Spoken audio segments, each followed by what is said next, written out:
Bonjour et bienvenue dans la deuxième partie du 3e épisode de Podcast ou Sexiste. Dans cet épisode, nous traitons des violences sexistes et sexuelles. Nos intervenants, Maximilien, Laura, Célia et Alain, se sont présentés et ont présenté leurs actions et accompagnements spécifiques dans leur domaine d'expertise. Concentrons-nous sur les retombées de ces violences à présent.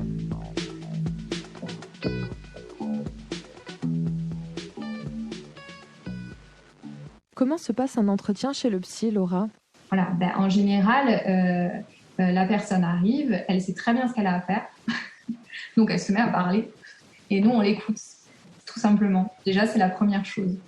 Ensuite, moi en général, je nous laisse, parce qu'on n'est pas que moi, je nous laisse quelques séances pour qu'on puisse apprendre à se connaître, pour qu'on puisse poser les questions qu'on a à poser.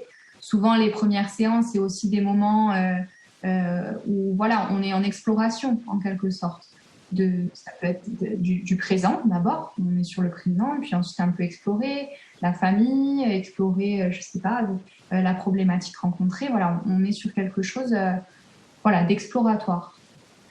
Ça, c'est les premières séances, c'est ma façon de fonctionner. Il y a 1 million de façons de fonctionner et chaque thérapeute fonctionne. Et ensuite, dans un second temps, voilà, au bout de quelques séances, on se revoit, on fait un petit point. Et à ce moment-là, je peux être amenée à orienter la personne ou bien à dire, je sens que potentiellement, on peut débuter un travail thérapeutique qui est différent. Une thérapie, c'est différent d'un accompagnement. Il y a des personnes qui ont besoin d'un accompagnement juste de soutien sur 2, 3, 4 séances et qui n'ont pas forcément envie de s'engager sur une psychothérapie, par exemple. Donc c'est à ce moment-là qu'on fait un peu le point et ensuite, c'est un travail qu'on fait à deux. Hein. Comme je dis, on peut avoir aussi un petit peu l'image de la bobine emmêlée. En fait, le psychologue, il est surtout là pour tirer des fils, faire des propositions, aussi dire je sens que vous ressentez ça, vous m'avez parlé de ça, et est-ce que vous pouvez le voir aussi un petit peu comme ça, est-ce que c'est ça ? Voilà, c'est démêler en fait la problématique de la personne. Au niveau juridique, Célia, qu'est-ce que l'on doit absolument savoir ? Alors, il n'y a pas de qu'est-ce qu'on doit absolument savoir, parce que de façon générale, une femme, un homme n'a pas à être victime d'une violence, que ce soit des violences sexistes, des violences sexuelles. Donc après, la question qui se pose, surtout sur les violences sexuelles, il y a plusieurs catégories de violences, de la simple contraventionnelle jusqu'à une infraction criminelle comme le viol. Donc, ce sont des panels très vastes et ce sont des notions très vastes. La seule chose qu'il faut savoir, c'est qu'une personne, quand elle se sent au plus profond d'elle-même, malmenée, si elle estime que son consentement, notamment en matière sexuelle, n'a pas été respecté, on peut basculer dans une infraction à caractère sexuel. La question qui se pose, c'est toujours la question du consentement. Donc, c'est vraiment, j'ai presque pas de l'intime conviction, mais après dans les cas de viol, la question, elle se pose un peu moins parce qu'il y a de la contrainte, il y a de la menace, mais il y a beaucoup de situations ambiguës où les jeunes femmes ne savent pas si finalement on n'a pas respecté leur consentement ou si le consentement n'a pas été exprimé clairement. Il y a beaucoup de situations un peu floues. Donc, de toute façon, quand une femme ou un homme s'estime en tout cas pas respecté dans son intégrité, dans son intimité, on peut être dans un cadre de violence à caractère sexuel. Parce qu'il y a ce sentiment de mal-être et il y a ce sentiment il y a quelque chose de pas normal qui s'est passé. Voilà. C'est surtout la question du consentement qui se pose. Hein. Alors quand il y a des menaces, quand il y a des violences, la question elle est vite réglée. C'est-à-dire ou la surprise, parce que ce sont les circonstances qui sont retenues, la question est vite réglée parce qu'on s'en rend compte. Si on était menacé, si on était violenté, etc. Et comment ça se passe au niveau pénal lorsqu'une personne porte des accusations ? Les violences psychologiques sont également reconnues par le code pénal, le harcèlement moral. Le harcèlement moral sur conjoint, ce qu'il faut savoir, c'est que tout ce qui concerne les violences qui sont commises sur conjoint, ce sont des violences qui font l'objet d'une circonstance aggravante. Alors la circonstance aggravante, c'est le fait que ça a été commis sur conjoint et ça aura une incidence au niveau de la peine encourue, peine maximale encourue. Pas au niveau nécessairement de la peine prononcée, je pense qu'on y viendra par la suite, mais de la peine maximale encourue. Le texte, en fait, évolue sur cette question-là. Le fait de commettre une infraction sur son conjoint, c'est une circonstance aggravante. Et ça, c'est une bonne chose. Au niveau de la quantification pénale, c'est plus de 8 jours ou moins de 8 jours d'ITT. Voilà. Ce qu'il faut savoir, c'est que l'ITT pénal ne correspond pas au nombre de jours d'arrêt de travail. C'est-à-dire qu'une personne victime de violences, quelle qu'elle soit, et qui doit faire constater ces violences, il faut quand même être vigilant. Alors normalement, les médecins aujourd'hui sont formés à la question, mais il peut arriver, donc il faut quand même le préciser, qu'il faut qu'il y ait une ITT pénale qui soit mentionnée, même si elle est de 0 jours, mais en tout cas qu'il y ait la mention, la situation de la personne reçue doit donner lieu à X jours d'ITT au sens pénal. Voilà. Parce que l'ITT pénal n'est pas le nombre de jours d'arrêt de travail. Donc il faut quand même être vigilant. Parce qu'on pourrait considérer, même s'il y a 30 jours d'arrêt de travail, s'il n'est pas mentionné une ITT au sens pénal, que finalement les blessures ou le traumatisme dont fait état la victime n'a pas donné lieu à un nombre de jours d'ITT. Retenons bien 2 éléments. Les accusations ne reposent pas sur la victime et la présomption d'innocence. À cela, nous rajouterons un 3e élément. Il n'y a pas de présomption de mensonge.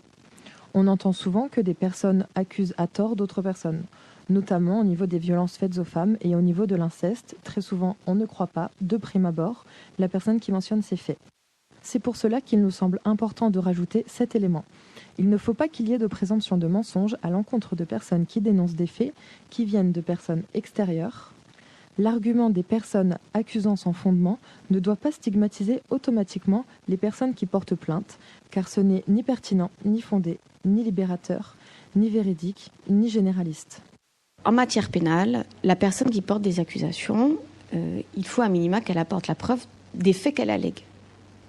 C'est le principe qui est posé par le texte. C'est pas, voilà. Après, l'accusation ne repose pas sur la victime. L'accusation relève du procureur de la République. C'est-à-dire que c'est le procureur qui va diligenter des actes pour voir s'il y a des éléments ou s'il n'y en a pas. La victime, elle est là pour dénoncer des faits. Elle n'est pas là, ce n'est pas l'accusation. La victime, elle sera éventuellement, dans le cadre d'un procès pénal, elle sera partie civile, mais elle ne sera pas l'accusation. Donc c'est au procureur d'apporter ces preuves-là. Maintenant, il faut être conscient d'une chose, quand on dépose plainte, on saisit le procureur de faits, parce qu'on lui dénonce des faits, mais le procureur, pour savoir ce qu'il va faire de cette plainte, s'il va la classer ou s'il va poursuivre, plus il y a d'éléments, plus la plainte a des chances d'aboutir. Ça, c'est clair.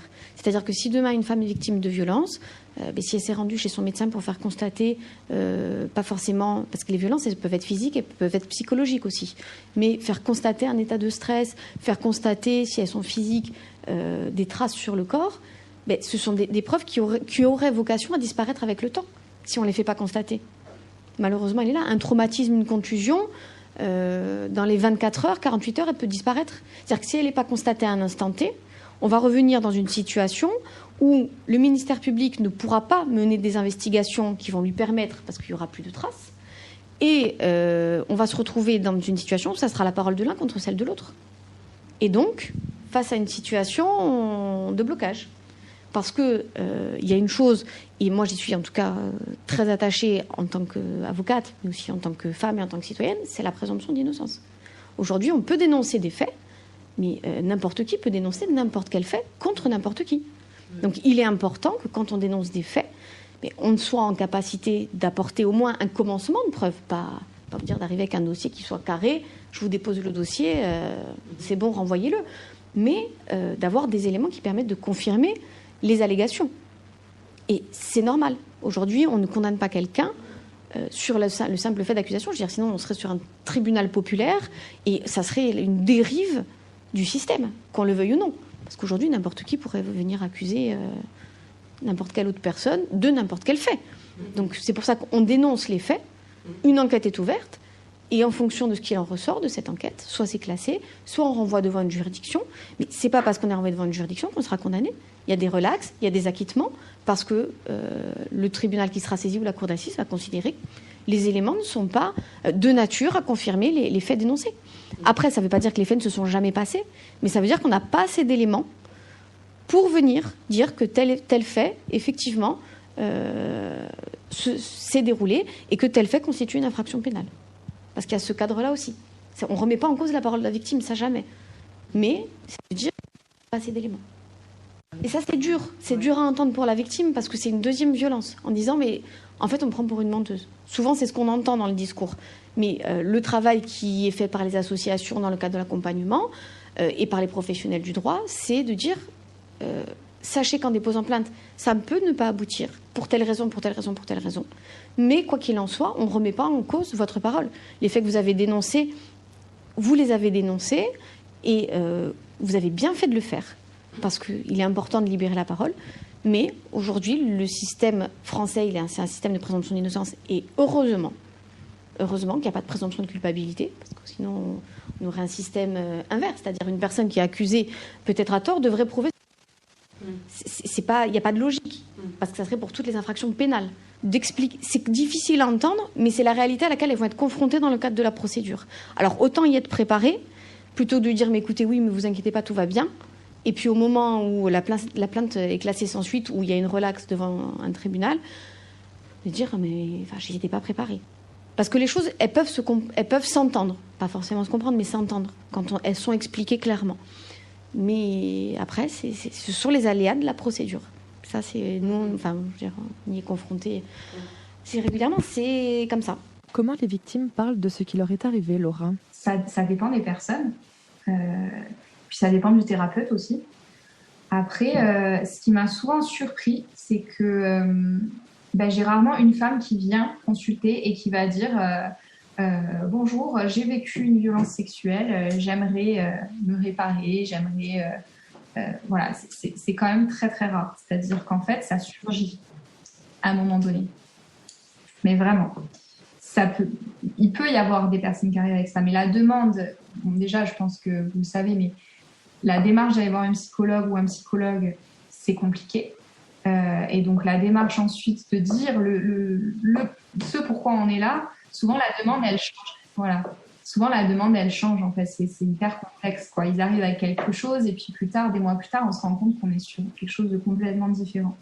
Mais en tout cas dans le cas des violences sexuelles ou violences en tout genre, c'est vrai que c'est quelque chose qui des fois ça comment dire, ça coupe la pensée, dans le sens où les personnes arrivent, on parle, et puis au moment de payer, ah ben oui, au fait, oui, voilà, mon grand-père, j'ai subi des attouchements par mon grand-père. Ce qui m'étonne beaucoup, moi, en tant que thérapeute, c'est de voir à quel point c'est placé quelque chose que nous, en tant que psychothérapeute, on se dirait, bon, c'est vraiment quelque chose qu'on doit traiter. La personne, elle le met vraiment en second plan. Et à un moment donné, hop, ça surgit, mais comme si c'était pas important. Après, voilà, là, on rentre pas dans les détails. Il y a la question des défenses et de ce qui se joue pour la personne. Ça veut pas forcément dire qu'elle-même pense que c'est pas grave. Mais en tout cas, ça arrive comme ça à un moment donné. En fait, oui, il y a quand même ça. C'est-à-dire que dans le cas des violences sexuelles, il y a vraiment la culpabilité, la honte qui font souvent effet de filtre.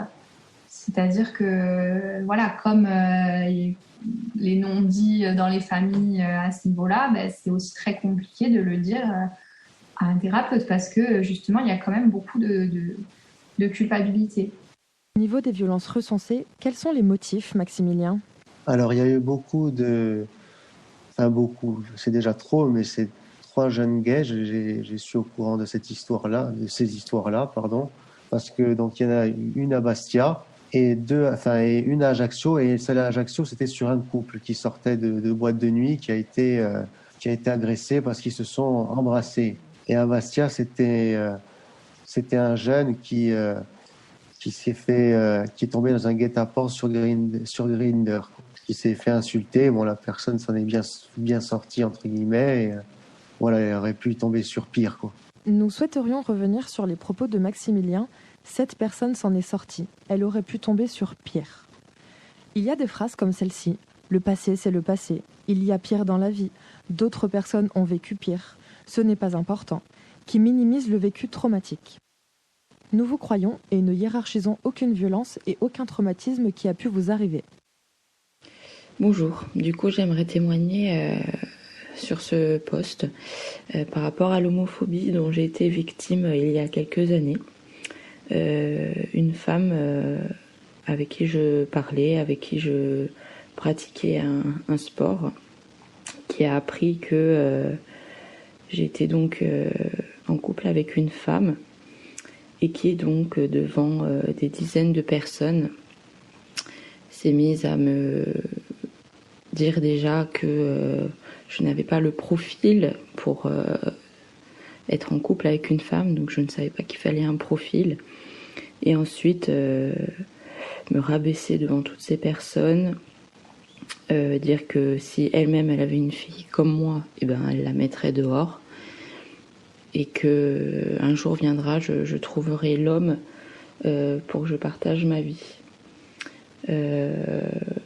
Et que du coup ce n'était pas quelque chose de normal, que ça ne devrait pas exister, et tout un tas de choses dont je passerai les mots. Et j'ai fini en pleurs et aucune de ces personnes autour de moi n'a réagi. M'a laissée comme ça devant elle, et malgré que je pleurais, elle continuait encore. Jusqu'à ce que j'arrive à aller ailleurs et à essayer de m'enfuir de ça. Donc c'était pas une violence physique, mais plus verbale et psychologique. Mais Laura, peux-tu nous dire pourquoi les personnes victimes d'agression placent ce qui leur est arrivé au second plan ? Je ne pourrais pas dire pourquoi ça se passe. Je sais que c'est aussi très défensif et que ce que je repère, c'est beaucoup de culpabilité et de honte pour la plupart. Après, ça peut être d'autres choses. Hein. Là, on a parlé d'amnésie traumatique. Oui, ça peut être quelque chose qui surgit à un moment donné, qu'on avait mis de côté, mais en parlant d'autres choses, en parlant de la famille, en associant petit à petit, d'un coup, boum, ça ressurgit comme ça et on va en parler, on le dépose. Et il y a 1001 façons de déposer qu'on a vécu des violences sexuelles. Et pour certaines, j'ai l'impression que c'est plus simple de le déposer très très rapidement, en fin de séance, ou comme quelque chose de ah oui, au fait, il y a eu ça, mais bon, c'est le passé c'est le passé. Bon voilà. J'ai décidé de raconter mon histoire. Ça fait maintenant plus de 6 ans que j'ai été agressée sexuellement à Bastia. À l'époque, j'étais au lycée. Ça faisait un peu plus d'1 an que j'étais active sexuellement. Et à l'époque, j'ai rencontré un garçon qui me plaisait plutôt bien, avec qui je m'entendais bien. Et ce jour-là, on avait décidé de se voir pour la première fois. Et en fait, au début, ça se passait bien, on s'est vu en ville, mais il a commencé à avoir des gestes un peu déplacés. Je le trouvais très sexuel vis-à-vis de moi. Il mettait un peu ses mains un peu partout. Et ça me mettait un peu mal à l'aise, mais j'étais aveuglée parce qu'il me plaisait, et du coup, je le laissais passer. Et à un moment donné, il m'a emmenée dans un hall d'immeuble pour se poser, discuter. C'est ce qu'il m'avait dit en tout cas. Mais à ce moment-là, en fait, il m'a coincée et il voulait absolument qu'on fasse des préliminaires. Moi, je voulais pas. J'en avais pas envie.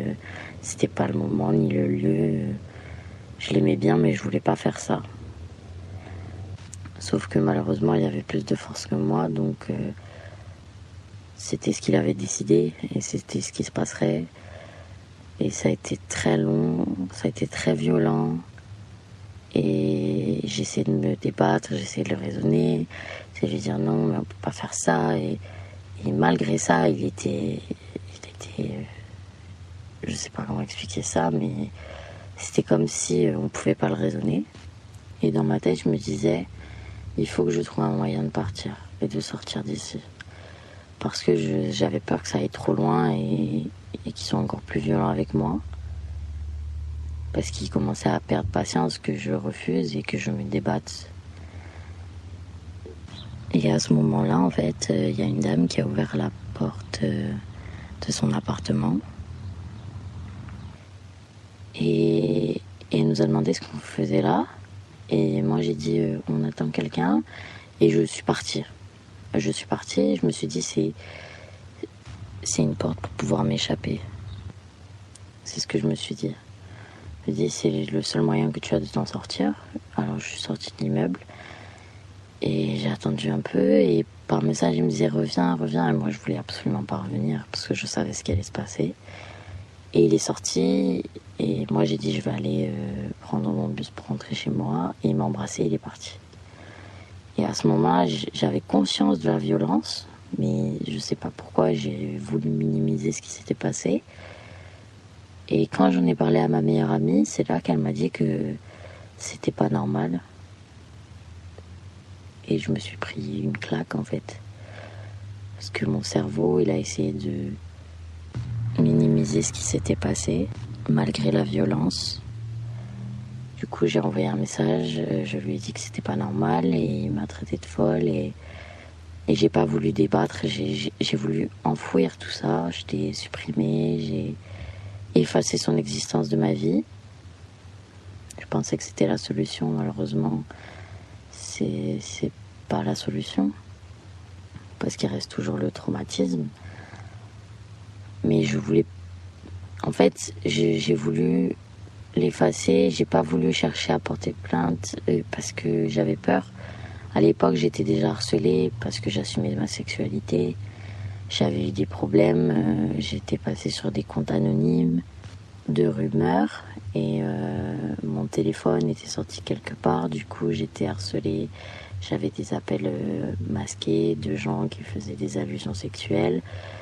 Très tard le soir, en ville, je croisais des gens, je me faisais traiter de pute. Et à ce moment-là, je me suis dit, si j'ouvre ma bouche, les gens vont pas me croire. Les gens vont me dire, de toute façon, c'est une fille facile. C'est pas possible qu'elle ait refusé. Et malheureusement, c'est très courant encore. C'est pour ça que la plupart des filles n'osent pas porter plainte, parce qu'on croit toujours l'homme. On ne croit jamais la victime, la femme. Voilà. Parce que une femme, elle va pas dire non. C'est pas possible. Et en plus, une fille qui a une vie sexuelle active, elle peut pas refuser. Hein. Elle peut pas dire non à un garçon. Il suffit qu'il soit un peu mignon et elle va forcément dire oui.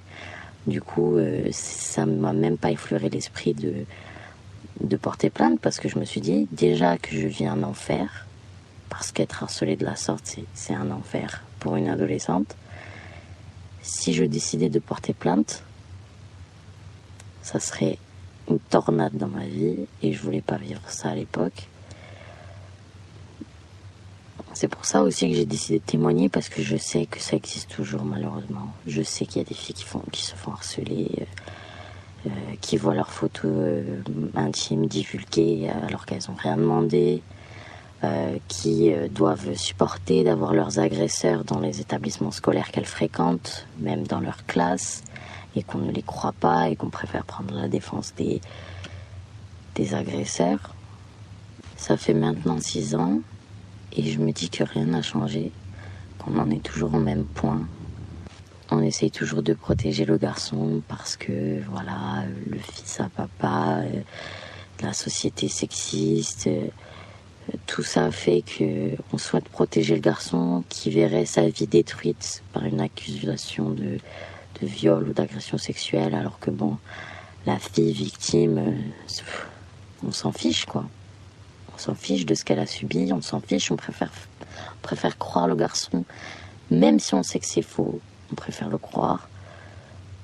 Et voilà, et c'est triste, c'est vraiment triste parce que j'ai quitté la Corse parce que j'en pouvais plus de cette mentalité. Parce que malheureusement ici, on fait croire aux gens qu'on peut élever sereinement des enfants parce qu'il y a moins d'harcèlement de rue. Mais en réalité, ici, peut-être que dans les rues, c'est plus tranquille. Mais dans l'intimité, c'est la même chose. Il y a des femmes qui se font battre, des femmes qui se font violer. Et on essaye de cacher ça parce que, voilà, les Corses sont sexistes. C'est triste à dire, mais c'est comme ça. Et malheureusement, la plupart des filles serrent les dents, attendent que ça passe. essaye de voir des thérapeutes, essaye de vivre avec ce qui s'est passé. Ou alors elle décide de partir, de quitter l'île parce qu'on n'a pas d'autre choix. Sinon on ne survit pas ici. Et je parle des filles, mais je peux parler aussi des garçons qui se font agresser sexuellement, qui eux ne peuvent pas l'ouvrir non plus parce que voilà, la société corse n'accepte pas encore que des hommes aussi peuvent être agressés et que cela n'entache pas leur masculinité. Mais malheureusement, un homme qui se fait agresser par une femme, c'est une honte. Un homme qui se fait agresser par un homme, c'est une honte, voilà. Et malheureusement, ça, c'est le résultat d'une espèce de masculinité toxique que la plupart des garçons ont comme mentalité. C'est triste parce que, voilà, dans tous les cas, on enferme la victime et on la laisse à son sort avec toute cette souffrance, alors qu'on pourrait en parler, on pourrait les soutenir. Mais non, ça entacherait l'image des hommes, ça entacherait l'image de l'île et de la mentalité qui règne ici. En tout cas, je voudrais encourager les filles, les garçons à témoigner. Je sais que c'est dur, mais si vous avez la possibilité, allez-y. Si vous avez la possibilité de porter plainte contre votre agresseur, faites-le. Et surtout, demandez de l'aide. C'est important. Parce que des fois, on peut croire qu'on s'en sort seul, mais malheureusement, on a besoin d'aide quand on a vécu des choses aussi traumatiques. Ne choisissez pas comme moi de vous enfuir pour essayer d'échapper à ce qui s'est passé. Parce qu'en réalité, on ne peut pas y échapper. C'est gravé en nous. Alors on essaye de vivre avec. Et on essaye d'espérer qu'un jour, en Corse, en tant que femme et homme ayant subi des agressions sexistes et sexuelles, on pourra enfin témoigner et raconter nos histoires sans se faire harceler derrière. Et surtout, n'oubliez jamais que ce n'est pas vous qui êtes en tort, mais bien l'agresseur. Que rien ne justifie une agression, que rien ne justifie un viol. Que la seule personne qui est en tort dans l'histoire, c'est l'agresseur et personne d'autre. Laura, du coup, tu parles de ce qu'elles t'ont déposé à la séance d'après ? Non, pas forcément, hein, ça dépend. Après, en général, ce que je fais, c'est que je signifie à un moment donné, quand je sens que c'est le bon moment pour la personne, que j'ai bien entendu. Et que c'est pas passé comme ça, comme une parenthèse. J'ai bien entendu ce qui a été dit. Parce qu'on en fait tout au long du travail. On va en faire quelque chose à un moment donné. Célia, qu'est-ce qu'encourt une personne qui émet des violences ? Alors, qu'est-ce qu'on encourt ? Les peines, il y a pas de là-dessus, il n'y a pas trop de surprises. Elles sont prévues par le code pénal. Le code pénal prévoit des peines qui sont maximales. Peine maximale encourue à titre principal, à titre complémentaire. Après, alors souvent il peut y avoir des déceptions pour les victimes parce qu'en disant oui, il encourt tant, il a pris tant, donc c'est pas normal, etc. Le code prévoit des peines maximales, c'est-à-dire que au moment où la personne va être jugée, qu'elle reconnaisse ou non les faits, parce qu'une personne qui ne reconnaît pas les faits peut quand même être déclarée comme étant coupable des faits qu'on lui reproche. Les peines qui sont prononcées par les juridictions sont des peines qui tiennent, on va dire, compte du code, c'est-à-dire on sait que la peine prononcée ne pourra pas aller au-delà de la peine prévue par le code, mais après ce sont des peines qui tiennent compte des faits et qui tiennent compte de la personnalité du prévenu. C'est-à-dire qu'on tient compte, parce que c'est le principe en fait de personnalisation de la peine. Sinon, ça serait trop facile, il y a une infraction, un texte, une peine, et merci, au revoir, vous passez à la caisse avec votre note. C'est pas ça. En France, le système judiciaire, le système juridique ne fonctionne pas de la sorte. Et c'est le principe d'individualisation de la peine qui fait que on tient compte, je vous dis, des faits, de la conséquence de ces faits sur la victime et aussi et surtout de la personnalité du prévenu. Est-ce que la personne est en situation de récidive ou non ? Est-ce que la personne a un casier judiciaire, même si elle n'est pas en situation de récidive, pour des faits peut-être anciens mais similaires ? Est-ce que la personne fait l'objet de, si elle a été sous contrôle judiciaire dans l'attente, est-ce que le contrôle judiciaire s'est bien passé, ou est-ce qu'au contraire, elle a toujours retournée vers la victime pour l'intimider ? On tient compte de tout ça. Ce qui veut dire que la peine, quand elle est prononcée, c'est une peine qui ne correspond pas, dans 95% des cas, à la peine maximale encourue. Et c'est une peine, en tout cas, qui prend en compte cette globalité, les faits et la personnalité. Voilà. Sachant qu'au moment d'une audience, vous avez d'abord une partie de parole et qui fait état, on va dire, de sa souffrance, qui fait état des conséquences de cette infraction sur sa personne. Le public qui prend des réquisitions, qui demande une peine, d'accord ? La partie civile demande une peine, et puis ce n'est pas son droit. Elle ne demande pas de peine. C'est le procureur de la République qui requiert une peine. Et après, le tribunal n'est pas lié par la réquisition du ministère public. C'est-à-dire qu'il pourra soit condamner à une peine supérieure à celle requise, soit à une peine inférieure, soit relaxer la personne qu'on lui reproche. Voilà. Mais il n'y a pas de... C'est pas mathématique. Voilà. Elle est... Mais je vous dis, on tient compte de tous ces éléments-là. Donc, il n'y a pas une situation... comparé à une autre, parce que chaque personne est différente et qu'on tient compte du parcours, on tient compte du contexte, dans quel contexte ont eu lieu les violences, est-ce que il y a eu une situation qui a fait qu'il y a eu un passage à l'acte à un moment donné, mais que les violences n'étaient pas récurrentes. Il y a plusieurs éléments qui vont faire que le tribunal qui va être amené à juger la personne va devoir tenir compte de l'ensemble de ces éléments. Et après, au niveau des peines, le panel, il est relativement large. Donc, au niveau des peines d'emprisonnement qui peuvent être prononcées, il peut y avoir soit des peines de prison avec sursis simple, c'est-à-dire que c'est une peine qui est au-dessus de la tête de la personne qui est condamnée, mais qui n'est pas exécutée s'il n'y a pas de nouvelle condamnation pour des faits similaires. Il peut y avoir des peines qu'on appelle du sursis probatoire, l'ancien sursis mis à l'épreuve, où là, on va demander à la personne condamnée de respecter certaines obligations. Donc, il y a un suivi qui peut être mis en place avec le SPIP, le service pénitentiaire d'insertion et de probation, dans le cadre de la mise à l'épreuve, une obligation de soins, une obligation de travail, une interdiction de contact, etc. Et après, dans le cadre de la condamnation à la prison ferme, là aussi, il y a deux possibilités. Soit de la prison ferme sans mandat de dépôt, c'est-à-dire que la personne peut faire l'objet d'un aménagement de sa peine par le juge d'application des peines, c'est-à-dire que la personne, elle repart de l'audience en étant libre, malgré la peine de condamnation ferme. Et l'autre possibilité, par contre, c'est une peine de condamnation à la prison ferme avec mandat de dépôt, ce qui veut dire une incarcération immédiate. Au niveau psychologique ou physique, quelles sont les répercussions d'une personne qui a subi des violences ? Après, ce qu'on sait, c'est qu'il y a des problématiques somatiques importantes.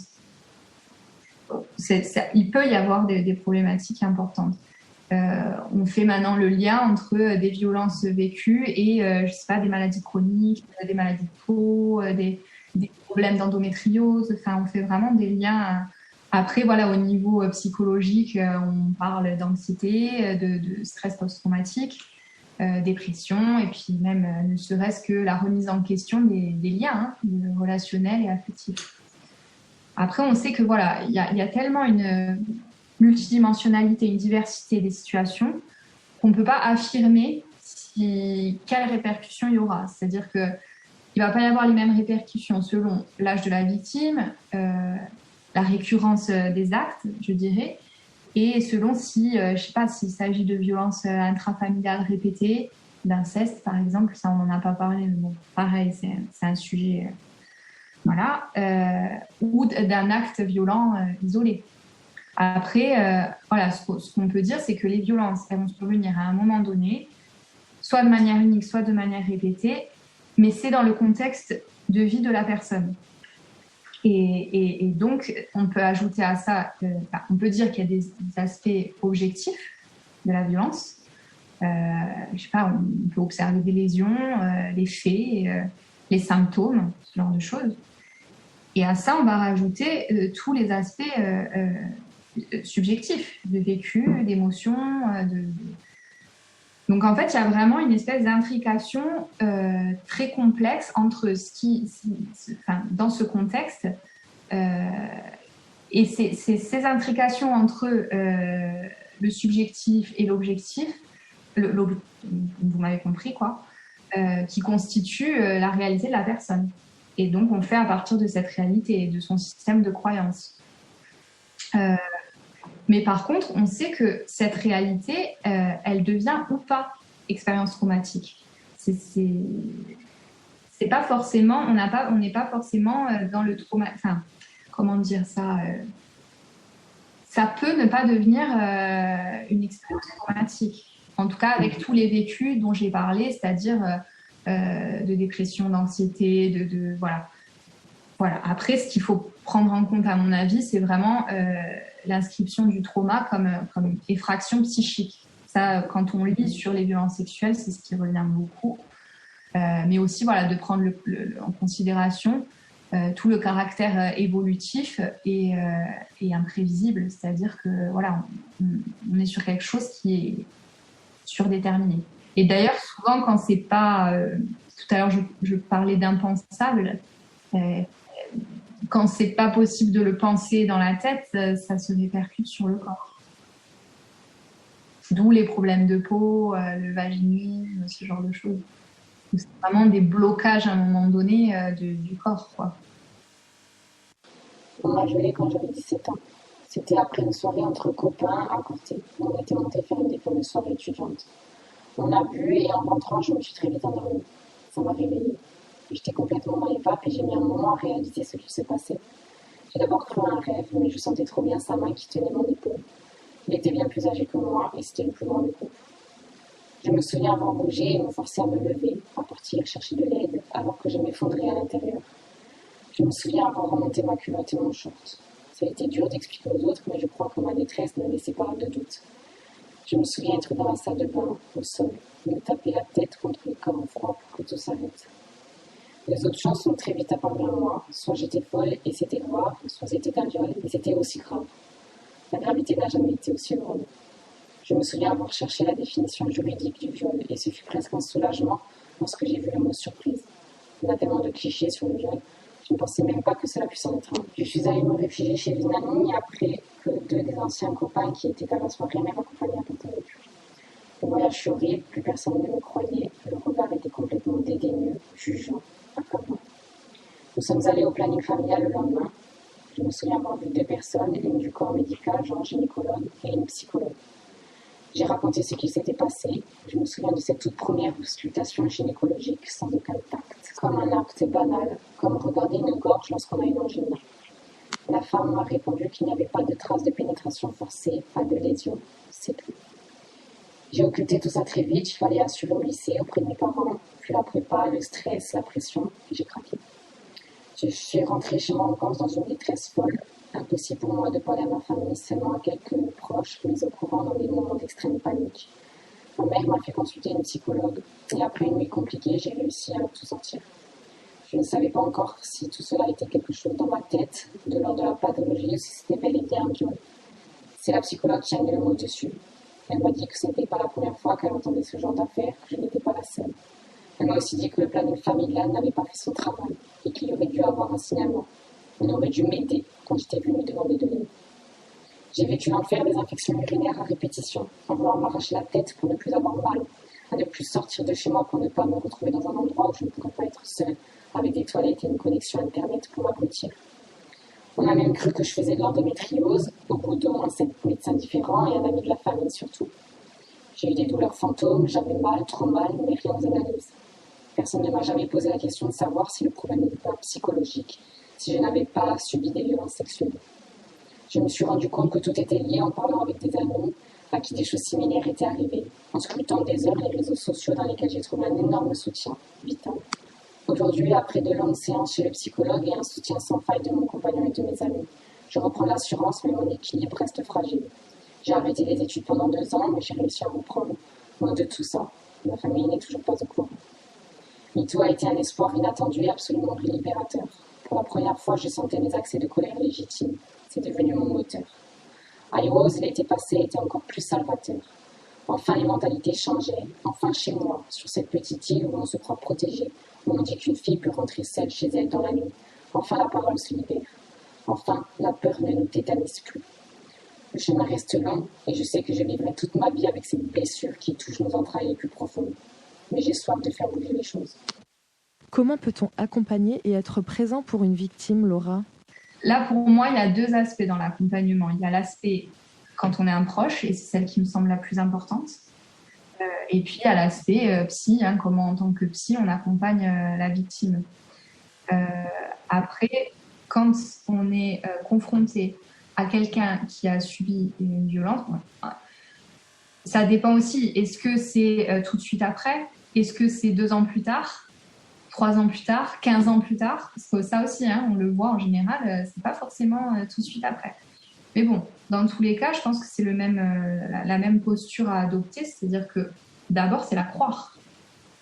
C'est vraiment la croire. La croire et l'écouter, sans forcément commenter. Je pense qu'il n'y a pas besoin de commenter.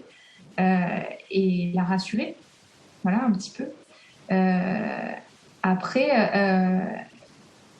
la personne, elle va vous montrer de quoi elle a besoin. Elle a peut-être besoin juste de parler. Souvent, c'est ça, juste voilà, on le dépose et puis on n'en fait rien. Il n'y a pas besoin d'en parler forcément pendant des heures et des heures. Il y a des personnes qui vont avoir besoin d'être accompagnées, je ne sais pas, dans des démarches juridiques. Ça, c'est aussi intéressant d'être accompagné, en tout cas d'être accompagnant là-dedans, quoi.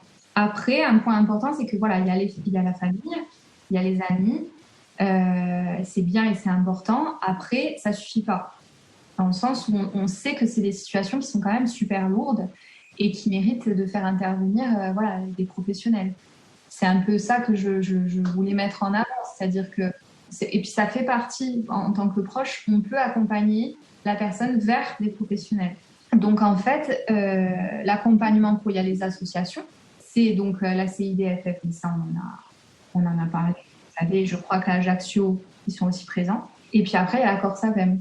Là, il y a des psychologues cliniciennes qui interviennent et qui peuvent accompagner, et il y a des juristes. Donc c'est intéressant pour tout l'aspect des personnes qui ont aussi envie de se faire accompagner au niveau juridique. Et Célia, quels sont les recours pour les plaintes classées sans suite? Alors pour revenir à ce que je vous expliquais tout à l'heure sur les plaintes et les éventuels classements sans suite, ce que je vous disais tout à l'heure, c'est que la victime avait des voies de recours.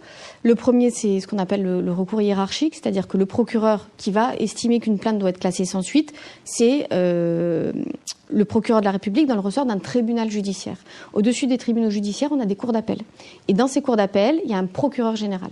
Donc, si on estime que le classement sans suite n'est pas fondé, on peut écrire, la victime peut écrire au procureur général par courrier recommandé, avec les éléments qui constituent son dossier, en disant voilà, j'ai posé plainte à telle date, j'ai fourni tels éléments, j'ai reçu un avis de classement, je conteste ce classement au regard des éléments. Et le procureur général pourra, s'il estime qu'effectivement ce classement n'est pas fondé, relancer le dossier et demander au procureur de la République d'enquêter sur les faits qu'elle dénonce. Ça, c'est la première hypothèse, et qui est en quelque sorte la plus simple, parce que ça peut être fait par la personne directement, par la voie hiérarchique en fait. C'est comme si on faisait en quelque sorte un peu appel de la décision de classement. Parce qu'on monte d'un grade, on va sur le procureur général. L'autre possibilité, c'est de déposer plainte en cas de classement sans suite. On peut déposer plainte avec une constitution de partie civile entre les mains du juge d'instruction. Ça, c'est des procédures qui sont un peu plus lourdes, dans la mesure où il faut quand même qu'elles soient un peu guidées. Il y a la nécessité normalement d'une consignation, parce qu'on va demander au juge d'instruction d'instruire. Donc, c'est un peu plus lourd. L'autre possibilité aussi, c'est la citation directe. Mais là, la citation directe, c'est-à-dire, voilà, ma plainte est classée, j'estime qu'elle ne devait pas l'être, donc je fais citer monsieur ou madame devant le tribunal. Moi, personne civile, moi, victime, je demande à ce qu'il soit cité, je lui fais délivrer par huissier une citation. Le problème dans ce cas de figure-là, à mon avis, il est de deux types. Si le parquet a classé, il est fort probable que le parquet, au moment de ses réquisitions, pas reclasse, mais en tout cas sollicite une relaxe. Parce qu'il va considérer, dès lors qu'il a considéré un temps que le classement sans suite devait s'opérer, il est difficile peut-être de se déjuger. Après, c'est pas automatique, mais il y a quand même cet élément, c'est-à-dire que le parquet a considéré que le dossier n'était pas, les éléments n'étaient pas suffisants. Donc, il y a ce premier risque. Et le deuxième risque, c'est que la personne qui fait citer, il faut vraiment qu'elle ait un dossier, parce que c'est à elle d'apporter les éléments. Il n'y a plus d'enquête, donc, parce que le dossier ne repart pas en enquête, le dossier il est directement soumis au tribunal. Donc il faut quand même avoir un dossier qui soit, on va dire, calé et avec des éléments probants. Parce que sinon, la citation va donner lieu, oui, à une comparution. Là-dessus, oui, le tribunal va se prononcer, mais le tribunal pourra considérer aussi que les faits ne sont pas matériellement établi, on va dire, et relaxer le prévenu.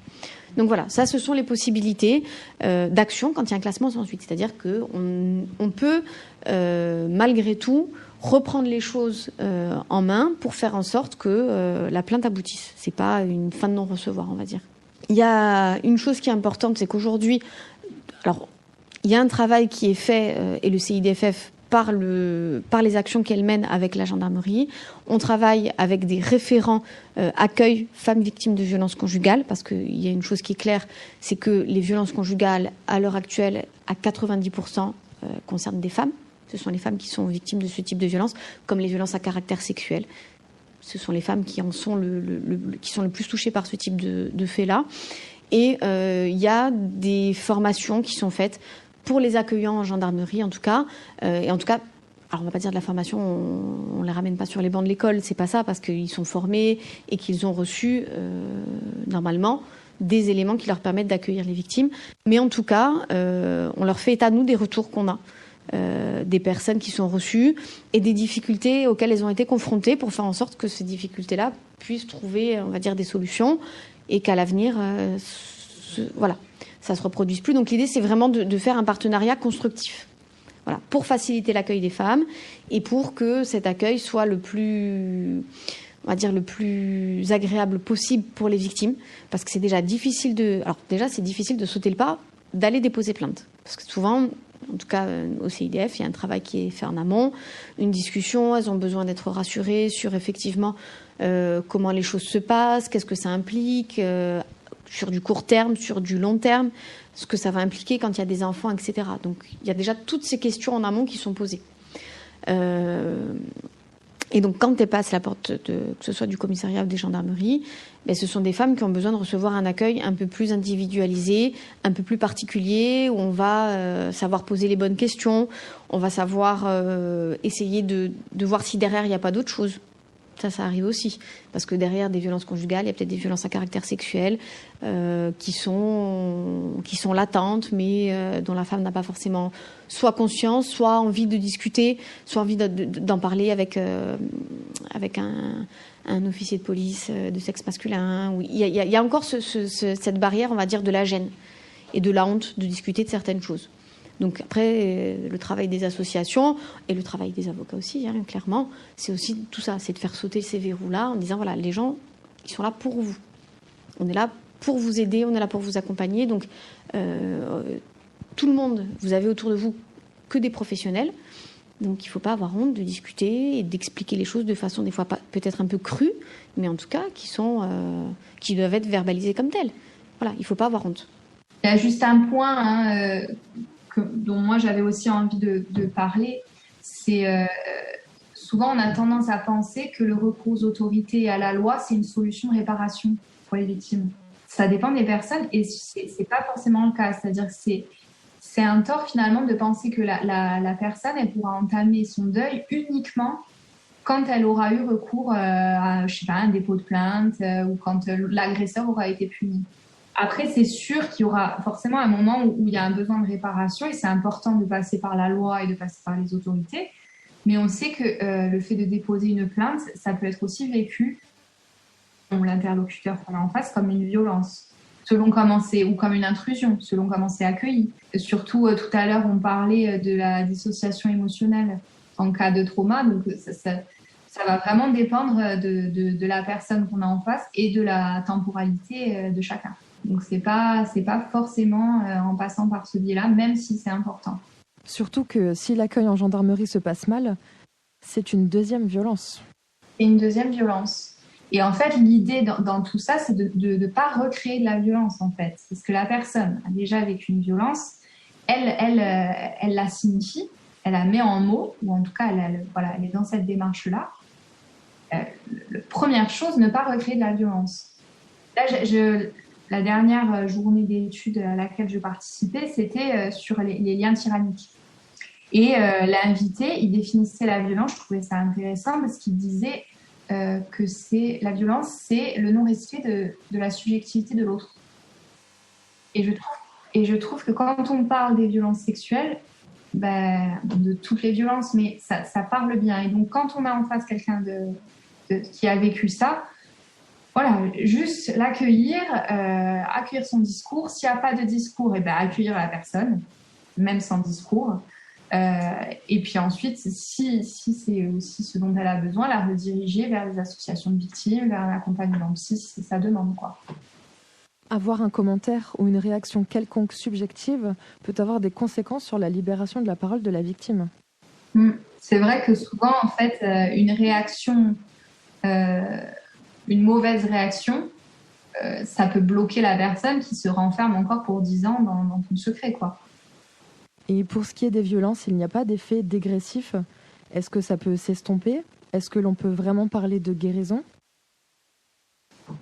Pas forcément. En fait, les personnes, encore une fois, je reprends l'idée des défenses. Quand je disais tout à l'heure, c'est le passé, on oublie, mais quelque part, on parlait aussi de tous les phénomènes d'amnésie, de refoulement. Donc bon, j'ai du mal à croire que le temps fera son effet. Parce qu'à un moment donné, quand il y a eu une telle intrusion, en fait, c'est un effondrement intérieur qui se passe. Encore une fois, je vais répondre de la même façon, c'est-à-dire qu'évidemment, on peut pas dire oui, ça se guérit. C'est pas une bronchite, quoi. Mais et surtout, ça dépend de beaucoup de choses et de l'histoire du sujet, de si elle a une prise en charge ou pas, de sa famille, de l'accueil, etc. Après, est-ce qu'on guérit ? Je pense pas que le psy a cette place-là. Il n'est pas là pour guérir, en fait. Parce qu'on n'est pas médecin. Donc, on fait cheminer la personne. On l'amène vers un mieux-être. Peut-être parler plus de mieux-être, voire de bien-être si possible, mais on l'amène vers ça. On espère qu'elle va tendre vers ça. Guérir, c'est compliqué. En fait, on va faire en sorte que la personne elle puisse se réparer et à minima s'apaiser, voire vivre avec ça, parce qu'en général, c'est ça qui se passe. On peut prendre l'exemple, je ne sais pas, quelqu'un vient avec une colère, on ne va pas lui dire, bon, l'idée c'est de guérir la colère. Non, l'idée c'est de vivre avec cette colère et comment en fait vous allez pouvoir la gérer dans votre quotidien. En tout cas, c'est un peu mon idée, quoi. Après, là aussi, on peut être surpris. C'est-à-dire, on peut se dire, la personne, elle pourrait très bien accepter son statut de victime. Et par exemple, ça, souvent, on voit que c'est compliqué. On voit que c'est compliqué pour 1 milliard de raisons, mais que dire victime, vous êtes une victime et vous allez vous reconnaître en tant que victime, c'est très compliqué. Et que parfois, la personne, à un moment donné, se reconnaît en tant que victime et que le travail, ça va être de déconstruire ça aussi, pour qu'elle puisse se réparer par rapport à sa subjectivité. Donc, c'est un peu... C'est vrai qu'en psycho, on ne peut pas vraiment faire des questions-réponses. À chaque fois, je vais vous répondre avec la même réponse. Non, mais c'est très complexe. C'est subjectif. Revenons sur l'importance des mots. On préférera « a été violé » à « s'est faite violer ». L'utilisation du verbe « se faire » implique que la personne a cherché, a provoqué, a voulu que quelque chose arrive. On préférera « tu as été victime » plutôt que « tu es une victime ». Car la personne peut ne pas se reconnaître en tant que victime tout au long de sa vie, mais peut considérer qu'à un moment précis, elle l'a été. Nous préférerons également pédocriminalité ou pédocriminel à pédophile. L'utilisation du suffixe « fil » signifiant « aimer », on ne peut aimer quelqu'un à qui l'on fait du mal. Il s'agit d'un crime et non d'une passion. La sémantique est extrêmement importante et le signifiant peut être une chose dans l'inconscient collectif et être différemment chez une autre personne. Si vous n'êtes pas sur des propos à utiliser, demandez directement à la personne qui a subi des violences comment vous pouvez en parler sans la blesser. Bonjour, je me présente, je m'appelle Marion, j'ai 34 ans, je suis maman de 2 enfants et je suis une survivante de violences conjugales et de viols. Je vous apporte aujourd'hui mon témoignage car je suis aujourd'hui en vie alors que d'autres ne le sont plus. J'ai envie de faire passer un message pour les personnes victimes mais aussi à celles qui ne le sont pas. Il y a beaucoup de préjugés, d'indifférence qui entourent les violences conjugales alors que cela peut toucher tout le monde. Il n'y a pas de profil type de victime ni de catégorie socioculturelle, religieuse, ethnique ou autre. Je vais donc vous raconter mon histoire. Je suis infirmière et je suis maman de 2 garçons. J'ai rencontré mon compagnon en 2008, j'étais jeune, j'étais jolie, indépendante, libre. Il s'est très vite présenté comme l'homme idéal. Il était très romantique, restaurant, sorti en amoureux. Il avait des valeurs familiales qui étaient fortes et c'est ça qui m'a attirée vers lui. Il devenait de plus en plus omniprésent avec son besoin d'être toujours avec moi, mais ça restait mignon. Puis, insidieusement, les propos rabaissants, insultants, culpabilisants, l'isolement, la surveillance constante, la jalousie excessive, due à des soi-disant anciennes déceptions amoureuses, se mettent doucement en place. À côté de ça, il a toujours un comportement parfait avec ma famille. Des cadeaux, des voyages, malgré une tendance à s'emporter rapidement sans crier gare, mais sans savoir pourquoi. Moins d'1 an après, j'apprends ma grossesse. Donc nous emménageons ensemble, et là les violences s'accentuent, les crises de colère aussi, et les viols deviennent quotidiens, voire pluriquotidiens. Un jour, alors que j'allaitais mon fils, j'ai reçu le coup de trop. J'ai reçu un coup de poing sur les côtes, à quelques centimètres de la tête de mon fils, qui m'a fracturé les côtes. C'est là où j'ai dit stop, je devais partir coûte que coûte. J'ai essayé de me séparer à l'amiable, par le dialogue, que l'on ne s'entendait plus, qu'il fallait se séparer, mais il menaçait soit de se suicider, soit il me menaçait directement. J'ai essayé de faire intervenir sa famille, qui le craignait et qui lui ont tout de suite prévenu que j'avais l'intention de partir. Ça n'a fait que renforcer son étreinte. J'ai essayé d'en parler à ma mère. Il l'a aussitôt appelé disant que je le trompais, que j'étais une mauvaise femme, que je m'occupais pas des enfants. Donc il faut savoir qu'à l'époque, tous mes faits et gestes, mes trajets, mes appels, ma messagerie, tout était sous sa surveillance. Il était ingénieur en informatique, donc il pouvait tout vérifier facilement. Mes tenues étaient contrôlées, les repas que je devais préparer, c'était un vrai tyran. Même mes rendez-vous médicaux étaient toujours accompagnés, j'étais jamais seule. Donc j'avais essayé l'option de séparation adulte et sensée, et ça n'avait pas fonctionné. Donc il ne me restait qu'une seule option, m'enfuir. Donc pendant plusieurs mois, j'ai préparé mes affaires, j'ai fait des doubles de tous les papiers importants, en prétextant les ramener au travail, pour les photocopies, pour des dossiers logement ou autres, puis je mettais tout dans mon casier à l'hôpital. Avec le soutien de mes collègues, de ma mère et de mon frère, je suis partie le 26 décembre 2011 avec mes 2 enfants. Toutes les affaires que j'ai pu mettre dans des sacs poubelles, les habits, tout ce que j'ai pu, et je suis allée chez ma mère.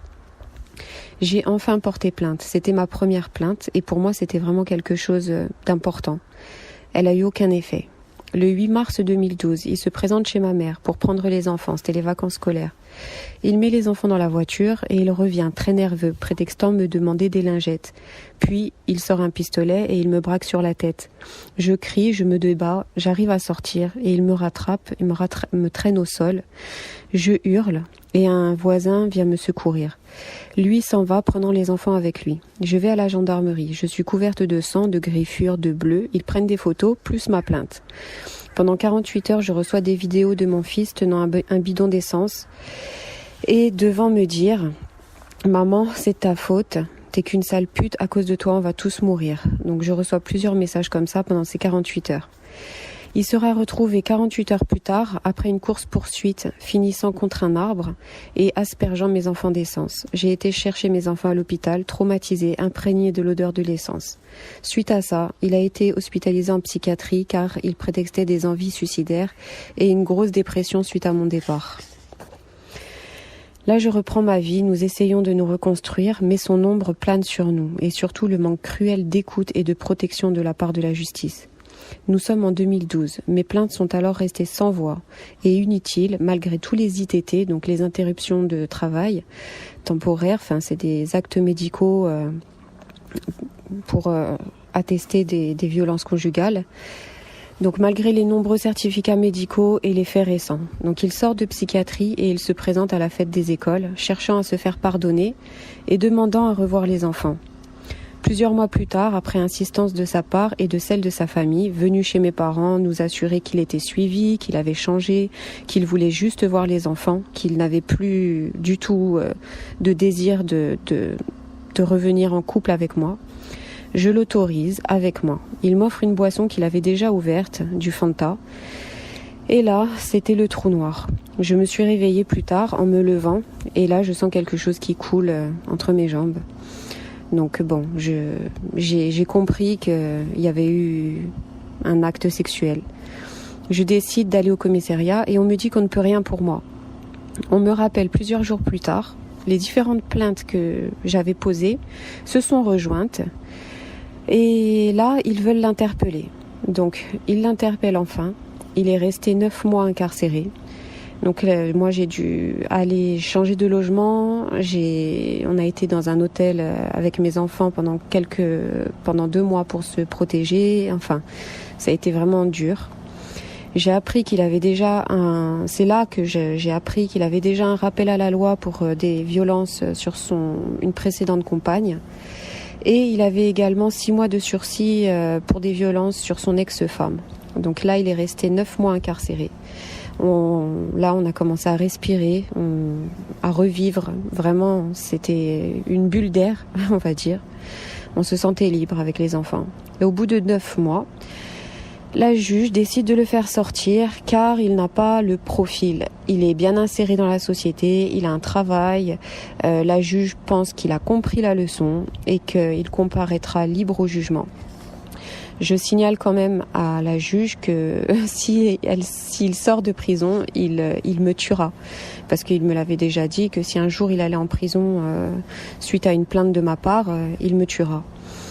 Donc il sort avec un bracelet électronique qu'il fera enlever au bout de 3 mois pour motif d'éruption cutanée. Et il a interdiction de nous approcher. Donc le 4 août 2014, il me poignarde à 15 reprises devant mon domicile, me laissant pour morte devant ma porte et devant mes enfants. Donc voilà, j'avais prévenu la police avant, j'avais dit que je me sentais surveillée, que je me sentais en insécurité, j'avais eu les pneus crevés quelques temps auparavant, j'avais la sensation d'être surveillée. La police m'a dit on ne peut pas mettre un flic en faction devant votre porte. Donc voilà, j'ai survécu par miracle, grâce à mon aîné qui a sonné chez les voisins et qui ont pu appeler les secours. Lui, il s'est immolé 4 jours plus tard lors de son interpellation et il est mort 1 mois plus tard de la suite de ses blessures.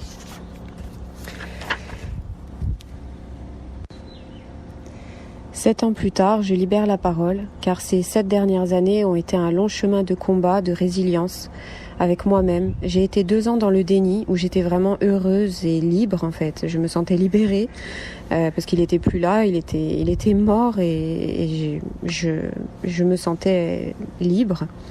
Mais mon corps m'a rattrapée et grâce à un long travail, je me suis réparée petit à petit avec mes enfants. Je veux dire aux femmes qui vivent cela, déjà de garder espoir, parce que si cette épreuve vous a touché, c'est que vous avez également les capacités de la dépasser. On dit que Dieu donne ses plus durs combats à ses plus vaillants soldats, donc Dieu ou la vie, comme vous voulez, mais pour vous dire que vous avez les ressources pour guérir, il faut croire en vous. Moi vraiment, il y a eu des moments où je me disais que ça allait pas être possible, que j'arriverais jamais à m'en sortir, que je suis devenue vraiment différente suite à ça, que je serais jamais une fille normale, alors que non, pas du tout. J'ai jamais pris d'antidépresseurs ni d'anxiolytiques, alors que on m'en a prescrit plusieurs fois, mais j'ai toujours senti que je pouvais, que j'avais la force en fait au fond de moi de m'en sortir, et que déjà ce qui m'était arrivé, c'était pas, je l'avais pas provoqué, ce n'était pas de ma faute, donc pourquoi ça allait me pourrir ma vie actuelle, quoi. J'avais pas envie, j'avais envie de vivre. Et on a beaucoup de culpabilité, alors que ce n'est pas du tout de notre faute, ce n'est pas de votre faute. Il faut vraiment remettre les choses en ordre. Il faut redonner la culpabilité à celui qui doit l'avoir, c'est-à-dire votre agresseur. Vous n'avez rien provoqué. Que ça soit les violences ou le viol, c'est l'agresseur qui est le coupable. Vous n'avez rien fait pour qu'il fasse ça. Il l'aurait fait de toute façon avec une autre personne de toute façon. Là, c'est tombé sur vous. Peut-être que vous avez les capacités, vous, la force, justement, de surmonter ça pour plus tard en parler, comme je le fais aujourd'hui, pour prévenir et informer les femmes, les jeunes filles et les jeunes hommes, parce que ça ne touche pas que les femmes, pour signaler les les premières choses les premiers signes annonciateurs, les moments où il faudrait partir, et surtout la peur de parler. C'est ça qui, moi, m'a enfermée pendant 3 ans dans cette relation, c'était la honte. Et non, vous n'avez pas à avoir honte, vous n'êtes pas seul, c'est eux qui doivent avoir honte. Moi, j'ai vraiment commencé à me sentir soutenue au moment où j'ai libéré la parole. J'étais infirmière à l'époque aux urgences, et il y avait justement une association d'aide aux victimes qui était venue pour nous former contre les violences, justement sur les violences conjugales. Et c'est là que ma réaction, en fait, suite à cette formation, mes collègues ont vu qu'il y avait quelque chose qui n'allait pas, quoi, chez moi. Et puis bon, ils avaient vu aussi des traces de les fractures que j'avais régulièrement, et c'est là où ils se sont posés des questions, et j'ai pu me confier à eux, et à partir de là, où j'ai réussi aussi à en parler à ma mère. Enfin, je veux dire, dans notre société, encore plus les Corses, je pense c'est un sujet tabou, on a peur d'en parler, ou la honte, je sais pas, en tout cas, il faut pas parce que la honte, elle est pas de notre côté. Il y a aussi la honte qui empêche de parler, c'est la peur d'être jugée, parce que l'image des femmes violentées qui est véhiculée, c'est souvent celle de femmes soumises, qui n'ont pas de caractère, qui se laissent faire, qui n'ont pas qui se laissent complètement faire, quoi. Alors que c'est souvent faux, c'est souvent justement des femmes fortes, des femmes indépendantes. Je sais pas pourquoi, mais ces hommes-là, c'est comme des défis personnels pour eux.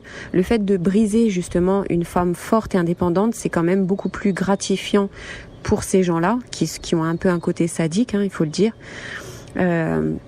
Voilà, plutôt que de prendre une femme qui est déjà, ça les intéressera pas, quoi.